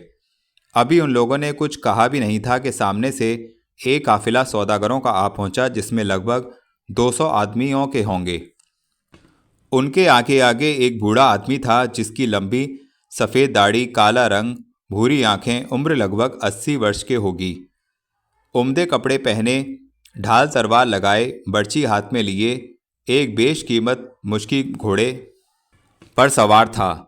साथ में उसके एक लड़का, जिसकी उम्र 20 वर्ष से ज़्यादा न होगी, जिसकी रेख तक न निकली थी, बड़े ठाठ के साथ नेपाली टांगन पर सवार था, जिसकी खूबसूरती और पोशाक देखने से मालूम होता था कि कोई राजकुमार है। पीछे पीछे उनके बहुत से आदमी घोड़े पर सवार और कुछ पैदल भी थे। सबसे पीछे की ऊँटों पर असबाब और उनका डेरा लदा हुआ था। साथ में कई डोलियाँ थीं, जिनके चारों तरफ बहुत से प्यादे तोड़ेदार बंदूकें लिए चले आते थे। दोनों आदमियों ने, जिन्होंने चंपा का पीछा किया था, पुकार कर कहा, इस औरत ने हमारे 2 आदमियों को जख्मी किया है। जब तक कुछ और कहें तब तक कई आदमियों ने चंपा को घेर लिया और खंजर छीन हथकड़ी बेड़ी डाल दी। उस बूढ़े सवार ने, जिसके बारे में कह सकते हैं कि शायद सबों का सरदार था, होगा, 2-1 आदमियों की तरफ देखकर कहा, हम लोगों का डेरा इसी जंगल में पड़े। यहाँ आदमियों की आमदरफ्त कम मालूम होती है, क्योंकि कोई निशान पगडंडी का जमीन पर दिखाई नहीं देता। डेरा पड़ गया। एक बड़ी रावटी में कई औरतें कैद की गईं, जो डोलियों पर थीं। चंपा बेचारी भी उन्हीं में रखी गई। सूरज अस्त हो गया। एक चिराग उस रावटी में जलाया गया, जिसमें कई औरतों के साथ चंपा भी थी। 2 लौंडियां आईं, जिन्होंने औरतों से पूछा कि तुम लोग रसोई बनाओगी या बना बनाया खाओगी। सबों ने कहा, हम बना बनाया खाएंगे, मगर 2 औरतें ने कहा, हम कुछ न खाएंगे। जिसके जवाब में वे दोनों लौंडियां यह कहकर चली गईं कि देखें कब तक भूखी रहती हो। इन दोनों औरतों में से एक तो बेचारी आफत की मारी चंपा ही थी, और दूसरी एक बहुत ही नाजुक और खूबसूरत औरत थी, जिसकी आंखों से आंसू जारी था और जो थोड़ी थोड़ी देर पर लंबी लंबी सांसें ले रही थी। चंपा उसी के पास बैठी हुई थी। पहर रात चली गई। सबों ने के वास्ते खाने को आया, मगर उन दोनों के वास्ते नहीं, जिन्होंने पहले इनकार किया था। आधी रात बीतने पर सन्नाटा हुआ। पैरों की आवाज़ डेरे के चारों तरफ मालूम होने लगी, जिससे चंपा ने समझा कि इस डेरे के चारों तरफ पहरा घूम रहा है। धीरे धीरे चंपा ने अपने बगल वाली खूबसूरत नाजुक औरत से बातें करना शुरू किया। चंपा, आप कौन हैं और इन लोगों के साथ कैसे फंस गईं? औरत, मेरा नाम कलावती है। मैं महाराज शिवदत्त की रानी हूँ। महाराज लड़ाई पर गए थे। उनके वियोग में जमीन पर सो रही थी। मुझको कुछ मालूम नहीं, जब आँख खुली अपने को इन लोगों के फंदे में पाया। बस और क्या कहूँ। तुम कौन हो? चंपा, हैं आप चुनार की महारानी हैं? हाँ, आपकी यह दशा? वाह विधाता, तू धन्य है। मैं क्या बताऊं, जब आप महाराज शिवदत्त की रानी हैं तो कुमारी चंद्रकांता को भी जरूर जानती होंगी। मैं उन्हीं की सखी हूँ। उन्हीं की खोज में मारी मारी फिरती थी कि इन लोगों ने पकड़ लिया। ये दोनों आपस में धीरे धीरे बातें कर रही थी कि बाहर से एक आवाज़ आई, कौन है? भागा भागा, निकल गया। महारानी डरी, मगर चंपा को कुछ खौफ ना मालूम हुआ। बात ही बात में रात बीत गई। दोनों में से किसी को नींद ना आई। कुछ कुछ दिन भी निकल आया। वही दोनों लौंडियां जो भोजन कराने आई थीं इस समय फिर आईं। तलवार दोनों के हाथ में थी। इन दोनों ने सबों से कहा, चलो पारी पारी से मैदान को हो जाओ। कुछ औरतें मैदान गईं, मगर ये दोनों अर्थात महारानी और चंपा उसी तरह बैठी रहीं। किसी ने जिद भी न की। पहर दिन चढ़ आया होगा कि इस काफिले का बूढ़ा सरदार एक बूढ़ी औरत को लिए इस डेरे पर आया जिसमें सब औरतें कैद थीं। बुढ़ी औरत, इतनी ही हैं या और भी? सरदार, बस इस वक्त तो इतनी ही हैं, अब तुम्हारी मेहरबानी होगी तो और हो जाएंगी। बुढ़ी, देखिए तो सही मैं कितनी औरतें फंसा लाती हूँ। हाँ, आप बताइए किस मेल की औरत लाने पर कितना इनाम मिलेगा? सरदार, देखो ये सब एक मेल में हैं, इस किस्म की अगर लाओगी तो 10 रुपये मिलेंगे, चंपा की तरफ इशारा करके। अगर इस मेल की लाओगी तो पूरे 50 रुपये, महारानी की तरफ बताकर। अगर ऐसी खूबसूरत होगी तो पूरे 100 रुपये मिलेंगे, समझ गई? बुढ़ी, हाँ, अब मैं बिल्कुल समझ गई। इन औरतों को आपने कैसे पाया? सरदार, यह जो सबसे खूबसूरत है इसको तो एक खो में पाया था, बेहोश पड़ी मिली थी, और यह कल इसी जगह पकड़ी गई है। इसने 2 आदमी मेरे मार डाले हैं, बड़ी बदमाश है। बुढ़ी, इसकी चितवन ही से बदमाशी झलकती है। अगर ऐसी 3-4 आ जाएं तो आपका काफिला ही बैकुंठ चला जाए। सरदार, इसमें क्या शक है? और वे सब जो हैं वे कई तरह से पकड़ी गई हैं। एक तो वह बंगाले की रहने वाली है, इसके पड़ोस ही में मेरे लड़के ने डेरा डाला था, अपने पर आशिक करके निकाल लाया। ये 4 रुपए की लालच में फंसी हैं, और बाकी सभी को मैंने उसकी माँ, नानी या वारिसों से खरीद लिया है। बस चलो, अब अपने डेरे में बातचीत करेंगे। मैं बुढ़ा आदमी बहुत देर तक खड़ा नहीं रह सकता। दोनों उस डेरे से रवाना हुए। इन दोनों के जाने के बाद सब औरतों ने खूब गालियां दीं। मुए को देखो, अभी और औरतों के फंसाने की फिक्र में लगा है। ना मालूम यह बुढ़ी इसको कहाँ से मिल गई, बड़ी शैतान मालूम पड़ती है। कहती है, देखो मैं कितनी औरतें फंसा लाती हूँ। हे परमेश्वर, इन लोगों पर भी तेरी कृपा बनी रहती है। ना मालूम यह डायन कितने घर चौपट करेगी। चंपा ने उस बुढ़िया को खूब गौर करके देखा और आधे घंटे तक कुछ सोचती रही, मगर महारानी को सिवाय रोने के और कोई धुन न थी। हाय महाराज की लड़ाई में क्या दशा हुई होगी, वे कैसे होंगे, मेरी याद करके कितने दुखी होते होंगे। धीरे धीरे यही कह के रो रही थी। चंपा उनको समझाने लगी, महारानी सब्र करो, घबराओ मत, मुझे पूरी उम्मीद हो गई। ईश्वर चाहेगा तो अब हम लोग बहुत जल्द छूट जाएंगे। क्या करूं, मैं हथकड़ी बेड़ी में पड़ी हूं। किसी तरह यह खुल जाती तो इन लोगों को मजा चखाती। लाचार हूं, यह मजबूत बेड़ी सिवाय काटने के दूसरी तरह खुल नहीं सकती, और इसका काटना यहाँ मुश्किल है। इसी तरह रोते कलपते आज का दिन भी बीता। शाम हो गई। बुढ़ा सरदार फिर डेरे में आ पहुंचा, जिसमें औरतें कैद थीं। साथ में वही सवेरे वाली बुढ़िया आफत की पुड़िया एक जवान खूबसूरत औरत को लिए हुए थी। बुढ़िया, मिला लीजिए, अव्वल नंबर की है या नहीं? सरदार, अव्वल नंबर की तो नहीं, हाँ दूसरे नंबर की जरूर है। 50 रुपए की आज तुम्हारी बोनी हुई, इसमें शक नहीं। बुढ़िया, खैर 50 ही सही, यहाँ कौन गिरह की जमा लगती है, कल फिर लाऊंगी, चलिए। इस समय इन दोनों की बातचीत बहुत धीरे धीरे हुई।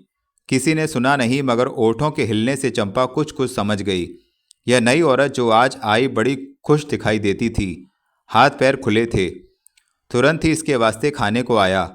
इसने भी खूब लंबे चौड़े हाथ लगाए, बेखटके उड़ा गई। दूसरी औरतों को सुस्त और रोते देख हंसती और चुटकियां लेती थी। चंपा ने जी में सोचा, यह तो बड़ी भारी बला है, इसको अपने कैद होने और फंसने की कोई फिक्र ही नहीं। मुझे तो कुछ खुटका मालूम होता है। तो मित्रों, इस प्रकार चंद्रकांता का 3रा भाग समाप्त हुआ। आशा करता हूँ ये कहानी आपको अवश्य पसंद आ रही होगी। तो यदि आपने चैनल सब्सक्राइब नहीं किया है तो जल्दी से चैनल सब्सक्राइब कर लें और अपने फ्रेंड्स रिलेटिव्स को बताएं, क्योंकि ये कहानी बहुत अनोखी है, अनुपम है और पूर्ण रूप से आपके सामने बताई जा रही है। तो इस कहानी का सभी लोगों को लाभ मिले, सभी लोग जानें कि हमारे देश में भी ऐसे राइटर हैं जिन्होंने विश्व में ऐसे अनोखे उपन्यास की रचना की है। तो इस कहानी को ज़्यादा से ज़्यादा शेयर करें और कमेंट में हमें बताएं। धन्यवाद।